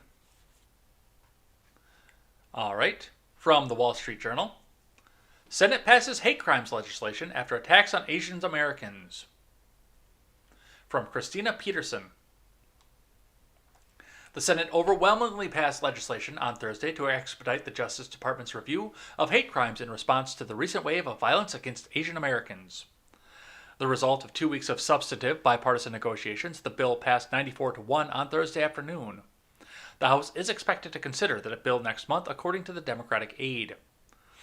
"I cannot tell you how important this bill is to the AAPI community, who often have felt very invisible in this country," said Mazie Hirono, referring to the Asian American Pacific Islander community. "We in the Senate are going to stand with our AAPI community, and indeed any community that is discriminated against on the basis of race." The legislation would designate an official at the Justice Department to expedite the review of hate crimes. It also requires the AG to issue guidance to local and state law enforcement agencies on how to establish online reporting for hate crimes, collect data, and raise public awareness about hate crimes during the coronavirus pandemic. Basically, we're going to pander at this point. We have one case of Asian American hate crime that didn't even appear to be Asian American in nature. The guy was just targeting rub and tug joints. And yes, as much as Elaine tried to tell me that that was a horrible stereotype, it was confirmed that at least 2 of the massage parlors were investigated for being rub and tug joints.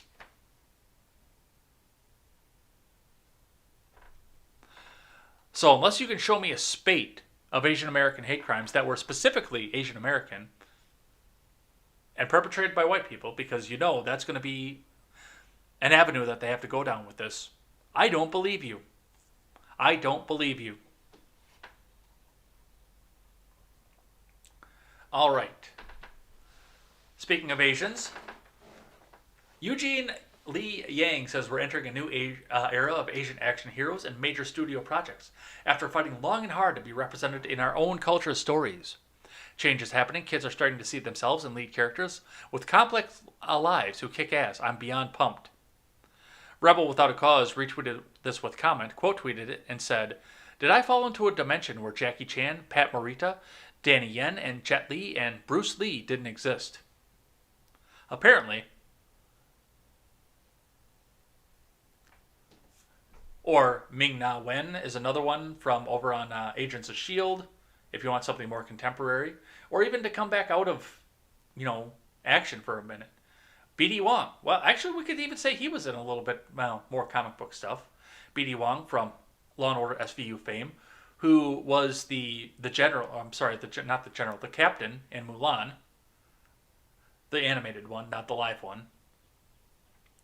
And also played a distinctive part in the Gotham series that's on Netflix right now.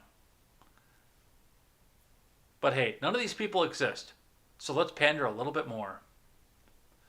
All right, from Axios.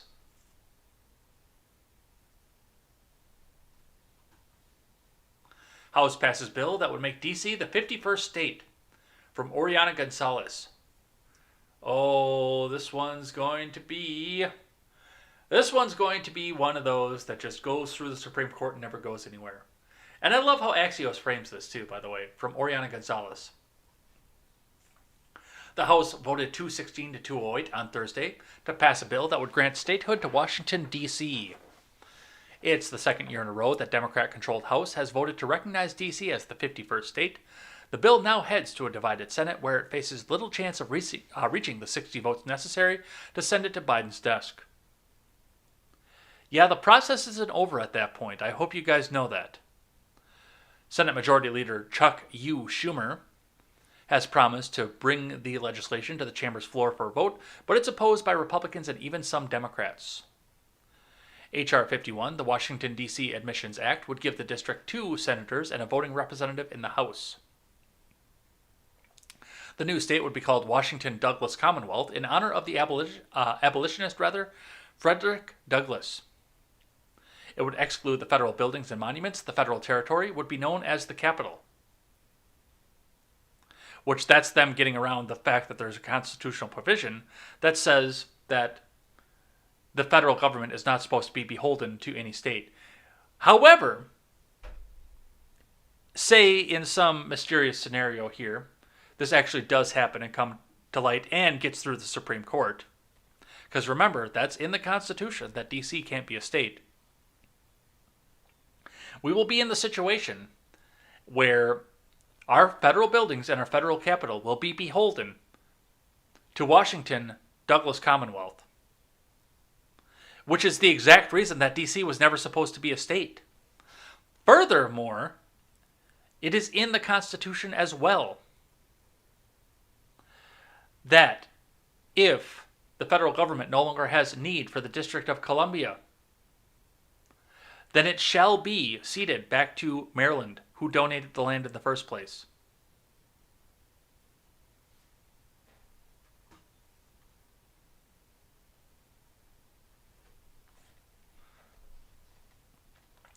Statehood for the district is a priority for Democrats who have painted statehood as a civil rights issue and a matter of enfranchisement for the city's black plurality. Republicans have argued that the measure is unconstitutional power grab that the country's founders did not envisage. The district tends to vote overwhelmingly for Democrats.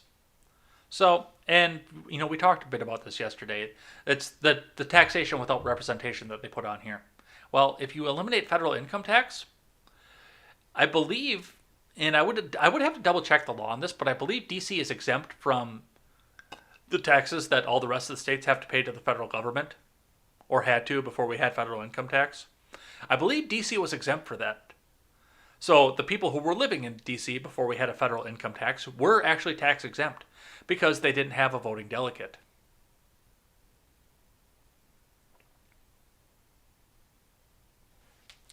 But either way, it's unconstitutional. Maryland would have to donate the land to become a new state, which means it would have to go back to Maryland first. And that is Maryland land too, by the way. All right. Got just a few more, then we're going to do live chat, including a couple that I didn't get to yesterday. Mark McCloskey, gun-toting St. Louis lawyer, considering a Senate bid. From Alex Issenstadt over at Politico. Mark McCloskey, the gun-toting St. Louis attorney who drew headlines last year for brandishing an assault rifle, a semi-automatic rifle, at Black Lives Matter protesters, says he's looking at running for Missouri's open Senate seat. I can confirm that it's a consideration, yes, McCloskey said in a brief interview on Tuesday evening. McCloskey, a wealthy personal injury lawyer, said that he had no timeline for making a decision about whether to enter the race for the seat from which Republican Senator Roy Blunt is retiring. This past week, McCloskey spoke at a Jackson County GOP dinner, which also drew former Governor Eric Greitens and State Attorney General Eric Schmidt, both of whom have announced their candidacies. I would love to see the country melt down. And the best part is, with the publicity in Missouri, which is mostly red, except for St. Louis, he's actually got a chance of doing it. He could actually pull this shit off. He could do this. Now, this would put another stop in the Senate, and a lot of shit wouldn't get done, which is good. When the government can't do shit, I'm a happy guy, especially when it's the federal government. But just to watch the headlines and the meltdowns over this, I can't wait to see this. I want to see this. From the New York Post. Lawmaker allegedly told cops arresting him is bad because he controls the budget. From Joshua Rhett Miller. A Michigan state lawmaker is being busted for driving drunk in a car with elected vanity plates. Told cops that arresting him would not be a good since he controls the department's budget, a police report shows. Representative Jewel Jones told Michigan state troopers he was a state representative during a combative April 6th encounter after driving his black Chevy Tahoe into a ditch on Interstate 96 near Fowlerville, according to a police report obtained by the Detroit Free Press. If you hit me, it's going to be very bad for you, Jones, 26, told the troopers as they tried to handcuff him, according to the report. I'll call Governor Whitmer right now. Okay? If you make the law and you can't abide by the law, and furthermore, you come out and say, well, if you arrest me, then I'll just call the governor and have it overturned off of this. You are a piece of shit.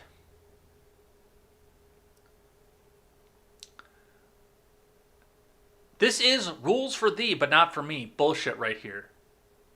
Just let me go because I'm the lawmaker. Fuck you. Absolutely, fuck you.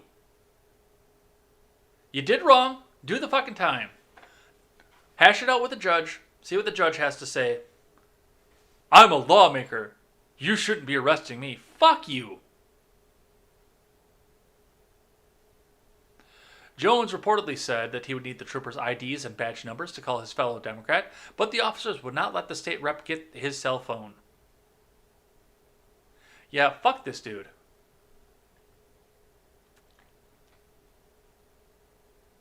I run y'all budget, bro, Jones said. The Detroit News reported.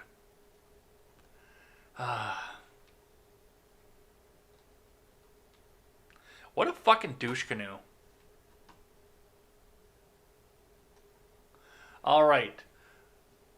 From Changing America, from the Hill. North Dakota governor vetoes transgender sports ban. Follows veto by South Dakota's Noam.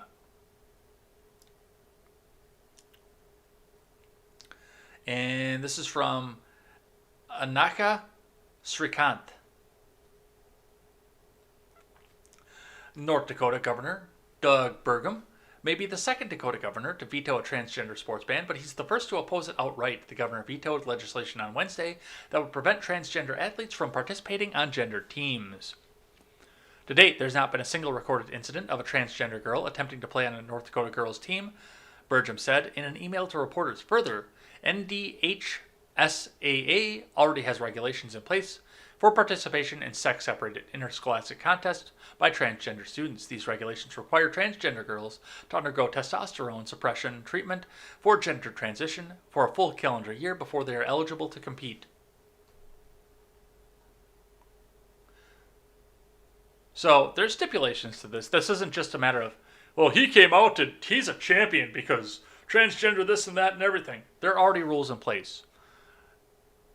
The legislature is coming out to come out and tell and try to make a new law on top of another law here, but you don't really need all the extra laws either. And this should still be done on a local level, not a state level. But, they'll argue this until the end of time. The school districts will come out and figure out what works best for them. And are there actually any transgender people in North Dakota? It's possible. I don't see it as likely, but it's definitely possible. This just seems like a moot point in a place like North Dakota. Maybe. Maybe I'm wrong.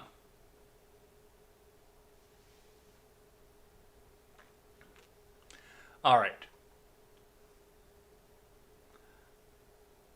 From FUAR FM 89.1.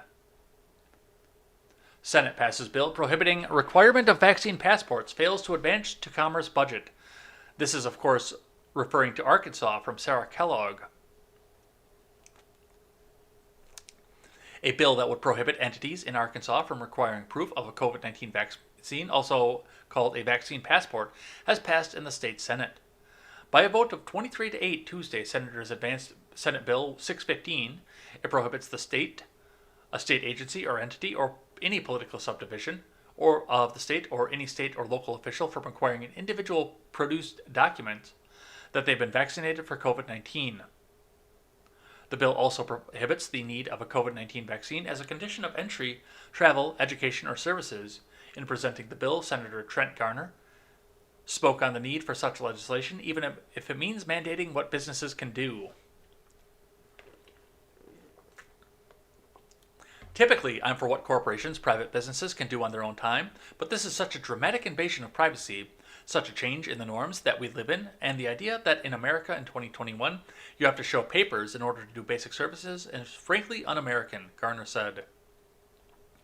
Well, good. It's another place that comes out and says, no passports. And we need a lot more of that shit, but I have no faith in the government to provide that. But good on Arkansas. Absolutely. All right. And we've got a couple left over from yesterday that we can get to. Let's fly through these here and let's do live chat. From Axios, Senate targets Apple's tight App Store reins, from Ina Fried and Ashley Gold. A day after a raft of a glossy product debuts, Apple will move into harsher spotlight as it defends its business practices before a Senate Antitrust Committee on Wednesday. Google, Amazon, and Facebook have received more of Washington's regulatory attention in recent months. Now it's Apple's turn. As the Senate Judiciary Antitrust Subcommittee grills both Apple and Google about their App Store practices, Apple critics, including Spotify, Tile, and Match Group, will try to offer evidence that the company abuses its power. The hearing comes on the heels of Apple's Tuesday event, launching a range of new products and services, including some that senators are likely to ask questions about. Most notably, Apple introduced its long-awaited AirTag product finders, which compete directly with Tile's products. We welcome competition as long as it's fair competition, Tile CEO CJ Prober said in a statement after Apple's announcement. Unfortunately, given Apple's well-documented history of using its platform advantage to unfairly limit competition for its products, we're skeptical. In response, Apple notes that the broader Find My feature dates back to 2010, before Tile existed, and said that it's always embraced competition as the best way to drive great experiences for our customers, and we have worked hard to build a platform in iOS that enables third-party developers to thrive, if they can get approval. Which, given the fact that Tile is going to be directly competing with Apple, I don't know if they will get approval or not. But that's been a big thing, because I know I use Apple Podcasts, because otherwise my regular phone gets cluttered up with all the podcasts that I have to listen to. But I know that it's almost impossible to use Spotify podcast on an iOS device too, because I use one occasionally. It's almost impossible to utilize Spotify. You can use their music just fine, even though they really want you to be using the Apple Music too. So the Spotify app is a little bit jankier than usual. The Tile app, I'm sure, is going to be a little bit jankier than usual. There's other things with that. But of course, Apple is also coming back up given the fact that they're going to be giving Parler a platform once again. So they're going in front of the Senate Judiciary. I wish all these trust companies would just come up and get busted up at this point because, I mean, we're supposed to be in an antitrust system. That's supposed to be like one of the few things the government does is bust up trusts. So that companies like Twitter and Apple and Google can't make a vertical monopoly like they do. But we'll see what comes back out of this. And the last one that I have for today comes to us from the Hill. Air Force General first to face court-martial on sexual assault charge. Good. If he is guilty of it, then good. Let him have his day in court. But if he is guilty, and they can prove that beyond a reasonable, get rid of him. From Ellen Mitchell.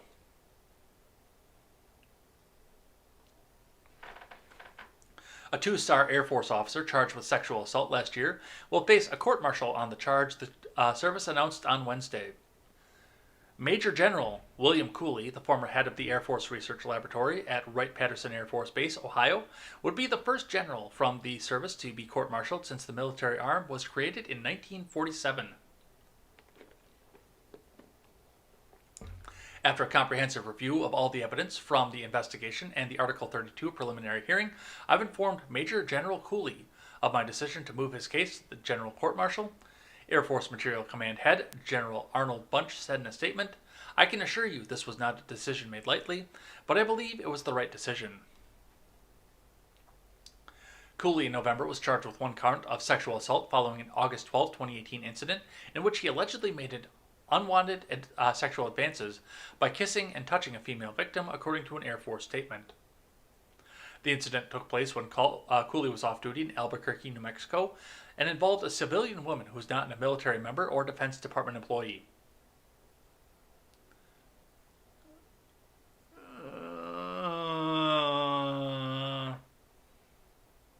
I don't know about this.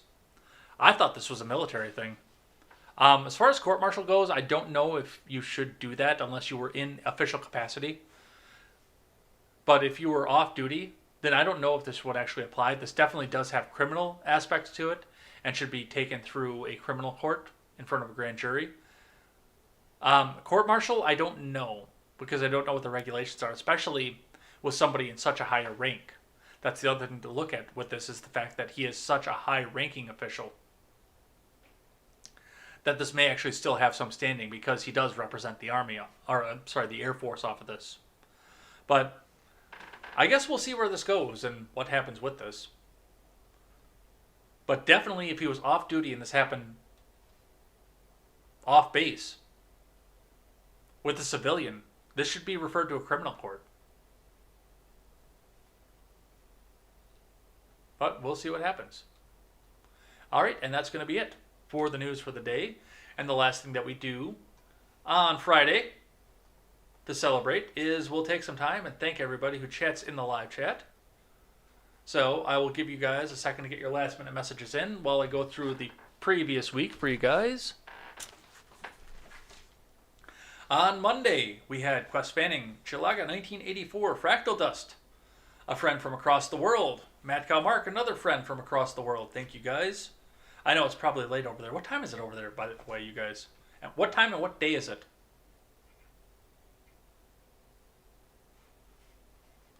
'80s Kid, a new member who came over from Styx's audience. Thanks for coming in and hanging out. R Volt 24 was here. Thank you for that. Luke Wee showed up for a little bit. I haven't seen Luke Wee for a while. Voluntary Aaron and Ron Helton rounded out our Monday. We had a busy week this week on chat too, by the way. I was quite impressed by all that. Thank you guys. So you guys are out there telling friends and get more people in here. Plus the big bump from the big charity stream as well. So thank you guys so much. You guys rock. On Tuesday, we had Quest Fanning, Mad Cow Mark, Nephilim Ninja of Nibiru, 80s Kid, Random Randy was in there as well. That's a name I haven't seen before this week. So thank you. I see you're in here now. Chilaga 1984, Ron Helton, and R. Volt was in here once again. Wednesday, we had Quest Fanning, Random Randy. Chilaga 1984, Nephilim Ninja of Nibiru. Maddie, the news chick, was in here for a little while, following the Chauvin verdict. Ron Helton was here, Luke Wee, Mad Cow Mark, Silentcaster was here, and Arvolt rounded out our Wednesday. On Thursday, we had Quest Fanning, Silentcaster, Chilaga 1984, Nephilim Ninja of Nibiru, Random Randy, Mad Cow Mark, Spartan 0000 Superior 1 came in and hung out with us for a little bit. Linda Cloud came in, threw us a couple messages. Ron Helton was here, and Galt was here as well. I like seeing Galt in here. Galt throws a bunch of money around too, so not money, lemons. Galt throws a bunch of lemons. And by the way, if you guys are new, there is a subscribe star link in the chat below. If you think I'm doing a good job, throw me a $5 every month. That really helps out and helps to rebuild the new computer coming up. So you want to help out the situation, you can email every month to tell you what I plan to do with the money, because I want you guys to be in the know, to know where your money's going. I don't want to just be some faceless corporation that just says, okay, I'm going to pocket this and pay my bills with it. You will get to see exactly what this is going for. So throw that in there if you want to. It's never required. I'm not going to put anything behind a paywall, but there are a couple of fun little perks behind the paywall as well, including the chance to have, what did I get? A group chat and then a private hangout with me on there as well for some of the upper tiers. But hey, even a $5 every month helps. All right, what do we got going today?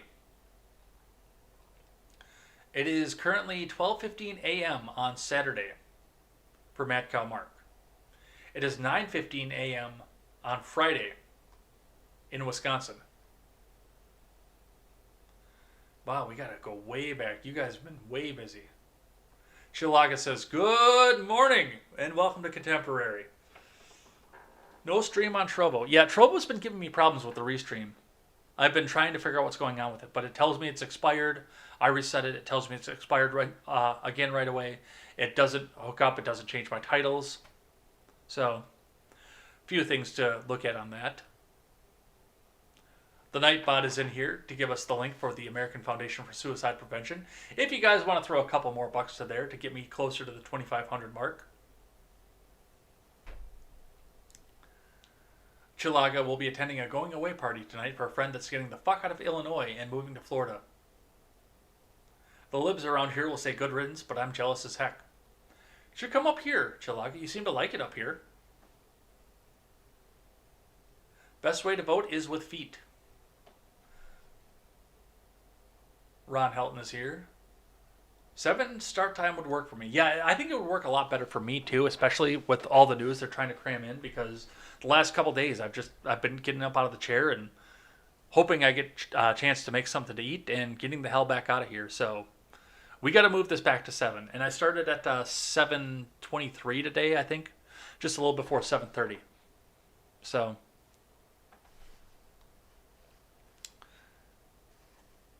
yeah, that guy came in was an MSNBC viewer, Parrot. Do we want to become famous? By followers and viewers on here, bigfollows.com. Should we click it? Should we become famous? Silentcaster's got his daily reminder to delete your Twitter. You play into their hands by even having one, not to mention giving Jack Dorsey profits, which he then uses for marketing, which encourages others to use Twitter.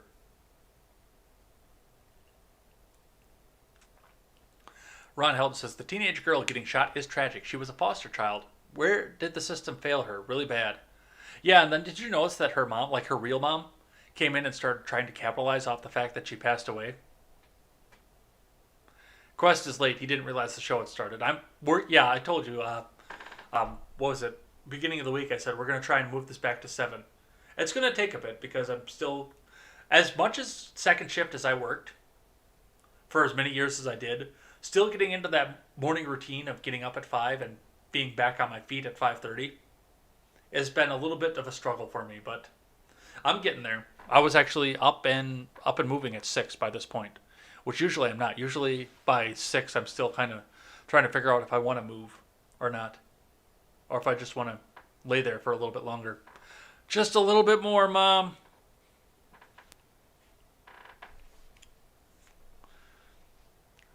Quest Fanning says the juice is loose. Neff says OJ really had some cutting words for LeBron. Ooh.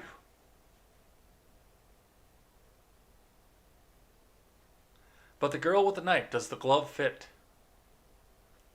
Quest says if you saw folks with knives in your classroom every day, you probably would be wise to get a gun. Except you usually can't carry those on school grounds. Ron says, gee, if I got away with murder, I would sit quietly and not draw attention to myself. Just saying.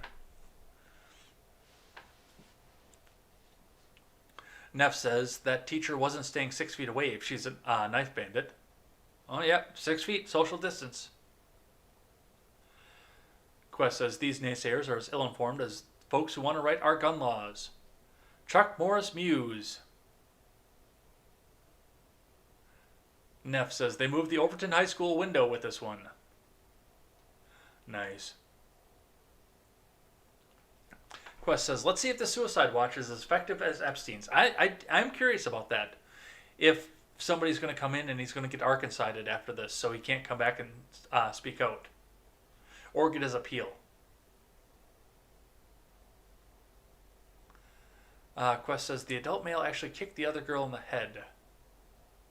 I don't know what he's referring to on this one.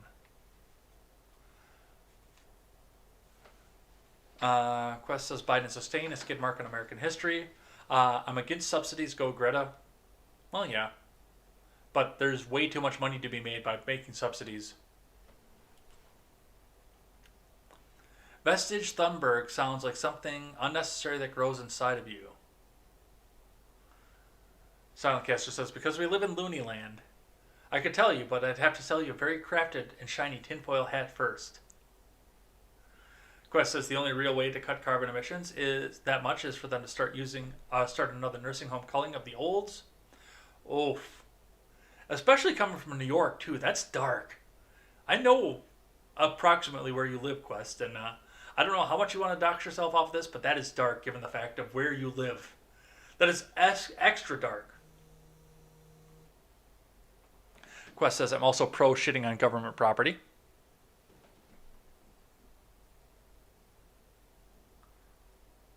Neff says 5 miles an hour really helps emissions. Bro, you should care about the environment. Random Randy is here. Welcome in, Random Randy. Thanks for becoming a part of the contemporary family. Quest says, I thought a video a couple weeks ago of a whole load of cow shit dumping from a dump truck on the steps of the city hall somewhere in France. Unfortunately, there was room to walk around the sides. Home Depot minding their own business and not jumping into politics is proper. Chalaga said the same thing, and I noticed that out of the corner of my eye too. Chalaga said the same thing I did. Shapiro's first trip to Home Depot. Ron says, if the boycott works, maybe I can buy some cheaper lumber. He bought a board when the price of lumber has skyrocketed.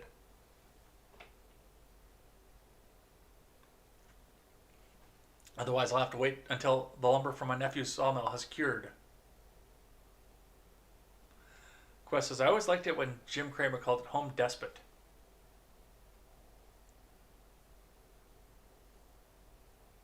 Yeah, Chalaga, you're right. Lumber and plywood prices skyrocketing is very concerning. Random Brandy says, haha, reacting to Ben Shapiro's getting wood at Home Depot. That should be a joke headline. Ed J. Edgar Shapiro. I don't get it. $2.50 now, apparently.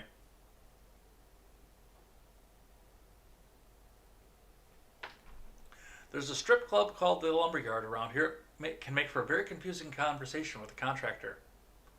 Oh, it's more than 28 cents. Well, yeah, I'm thinking old wood prices. Mickey Bloombutt.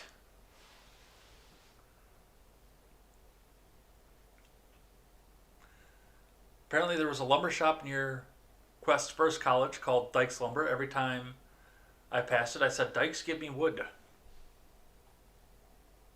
Random Randy says, so far Biden's following Obama's playbook to the T. He claims to be getting out of the Middle East, and now he's going to try for the same failed tax hike.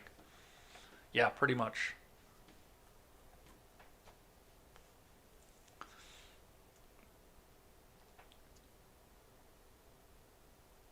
Chilaga says, these assholes know you can't tax wealth, and taxing income hurts the middle class. Come on, man.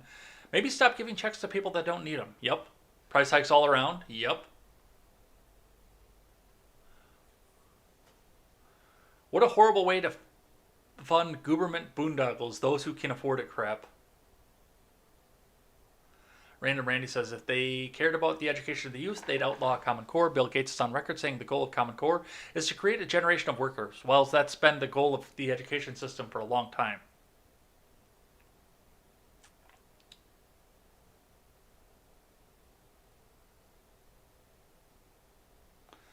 Quest says, I'm honestly glad that the conversation is now about taxes and spending instead of just spending us into debt oblivion. Still messed up, but slightly less. Random Randy says, there was a study that claimed a majority of millionaires believed in higher taxes for the rich. What it was people who had assets that equaled 1 to 5 million. Basically anyone nearing retirement with a successful 401k. Quest says, you tax those who can afford it till they can't, then tax more folks who can't afford it.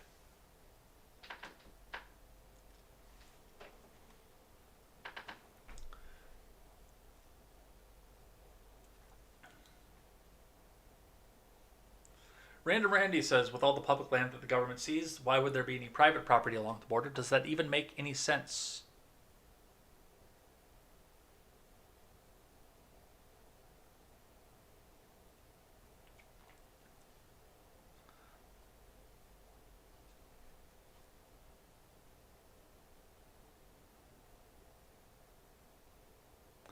Chilaga says, not even joking, retired expats moving to South America lower their nut and live large. I heard Costa Rica's a pretty great spot to retire these days. Yeah, Cards Against Humanity purchased land on the border when Trump took office specifically to mess with eminent domain. Well, good on them. That's capitalism.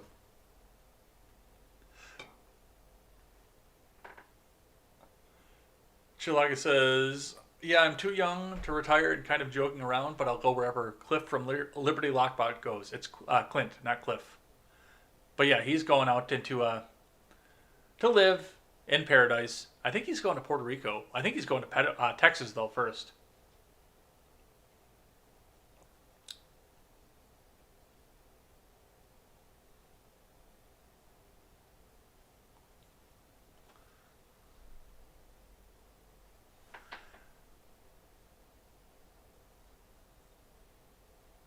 Random Randy says, all land was private, then borderland makes sense. With vast public lands existing, it makes no sense that any land on the border wouldn't be government land.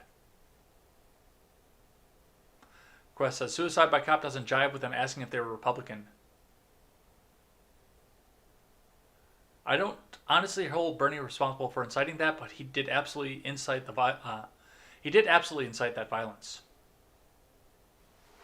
More so than anything Trump ever said. Yeah, comparatively, he did. But I wouldn't hold him responsible for it either. Did we have a lot of trouble for Spaniards during the Spanish flu? No.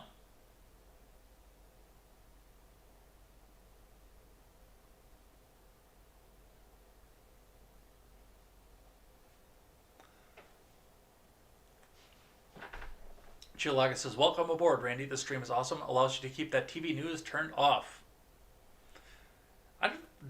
Does anybody our age even have TV anymore? I cut mine a while ago, just because I wasn't using it. And I can get the same drivel on Netflix, which I use, then I can get off network TV, which I don't. The only thing I don't have is football games, which, given the fact that they got so woke, I don't even care about anymore.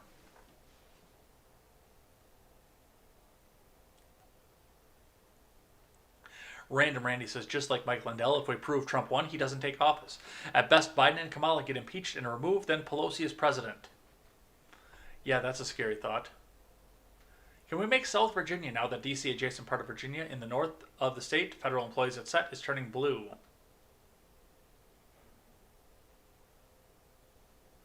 Where's the thing about returning land in the Constitution? I don't recall that. It'd be good to look at that section. I will look into that.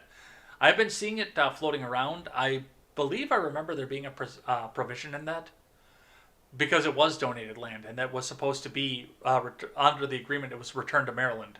I will double check that. It might be in the Federalist Papers too, so that might not be binding. But I will research that and double check that.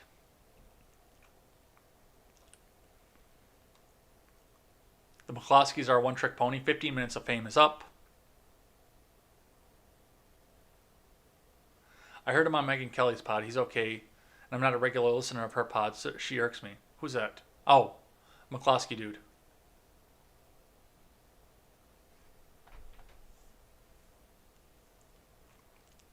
I'm not a huge fan of folks with poor muzzle control. The McCloskeys are of that ilk that donate to the local DA, etc., to lubricate the wheels of justice. Not an uncommon practice, kind of like Trump donated to many Democrats when he was a real estate developer, mostly in New York. Yeah, no, I see. Matt Kalmark is here. Welcome in. It's 12:30 over in Australia.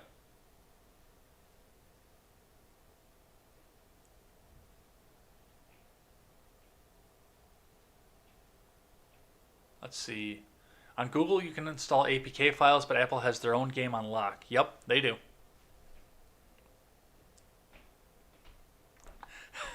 Quest says, not the very model of a modern major general.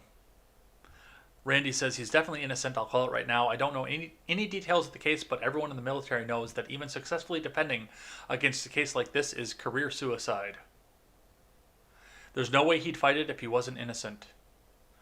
Court-martial is done on top of whatever the civilian penalties would be. Okay. I didn't know that because I didn't serve. I should have, and I look back at that and regret at this point, but I'm almost 40 now, so I don't think they'd take me. Except for a human shield.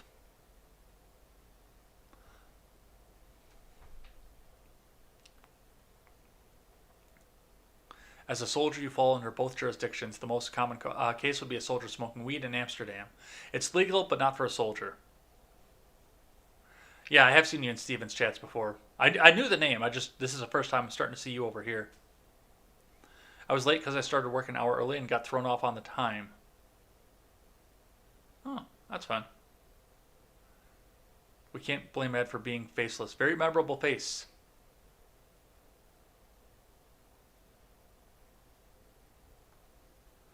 Most of the time, a lieutenant colonel and above would get to retire to avoid the controversy.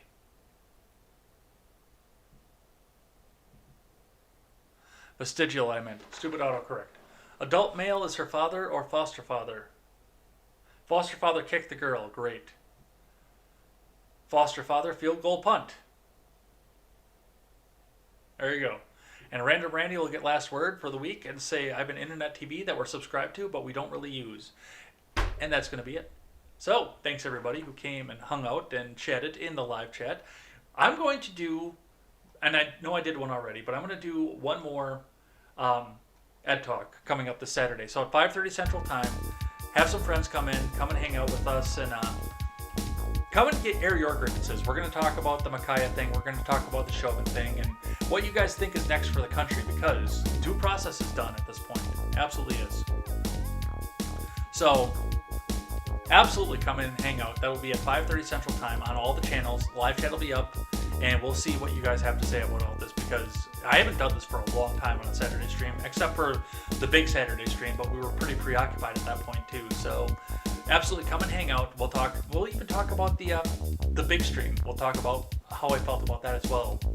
So looking forward to seeing you guys over this tomorrow for a nice long audience-centered stream, so we can see what you guys are saying. Otherwise, we'll be back here Monday for more Contemporary, or the Red Net Show, and the return of Elaine, because, now that she's gone through the funeral and her grandma passing away, and everything is back up and ready to go, that she is ready to come back and hang out with us once again. So, look forward to welcoming her back as well. Otherwise, take care, everybody. Have a great weekend. I'm Jay Edgar, and this is Contemporary.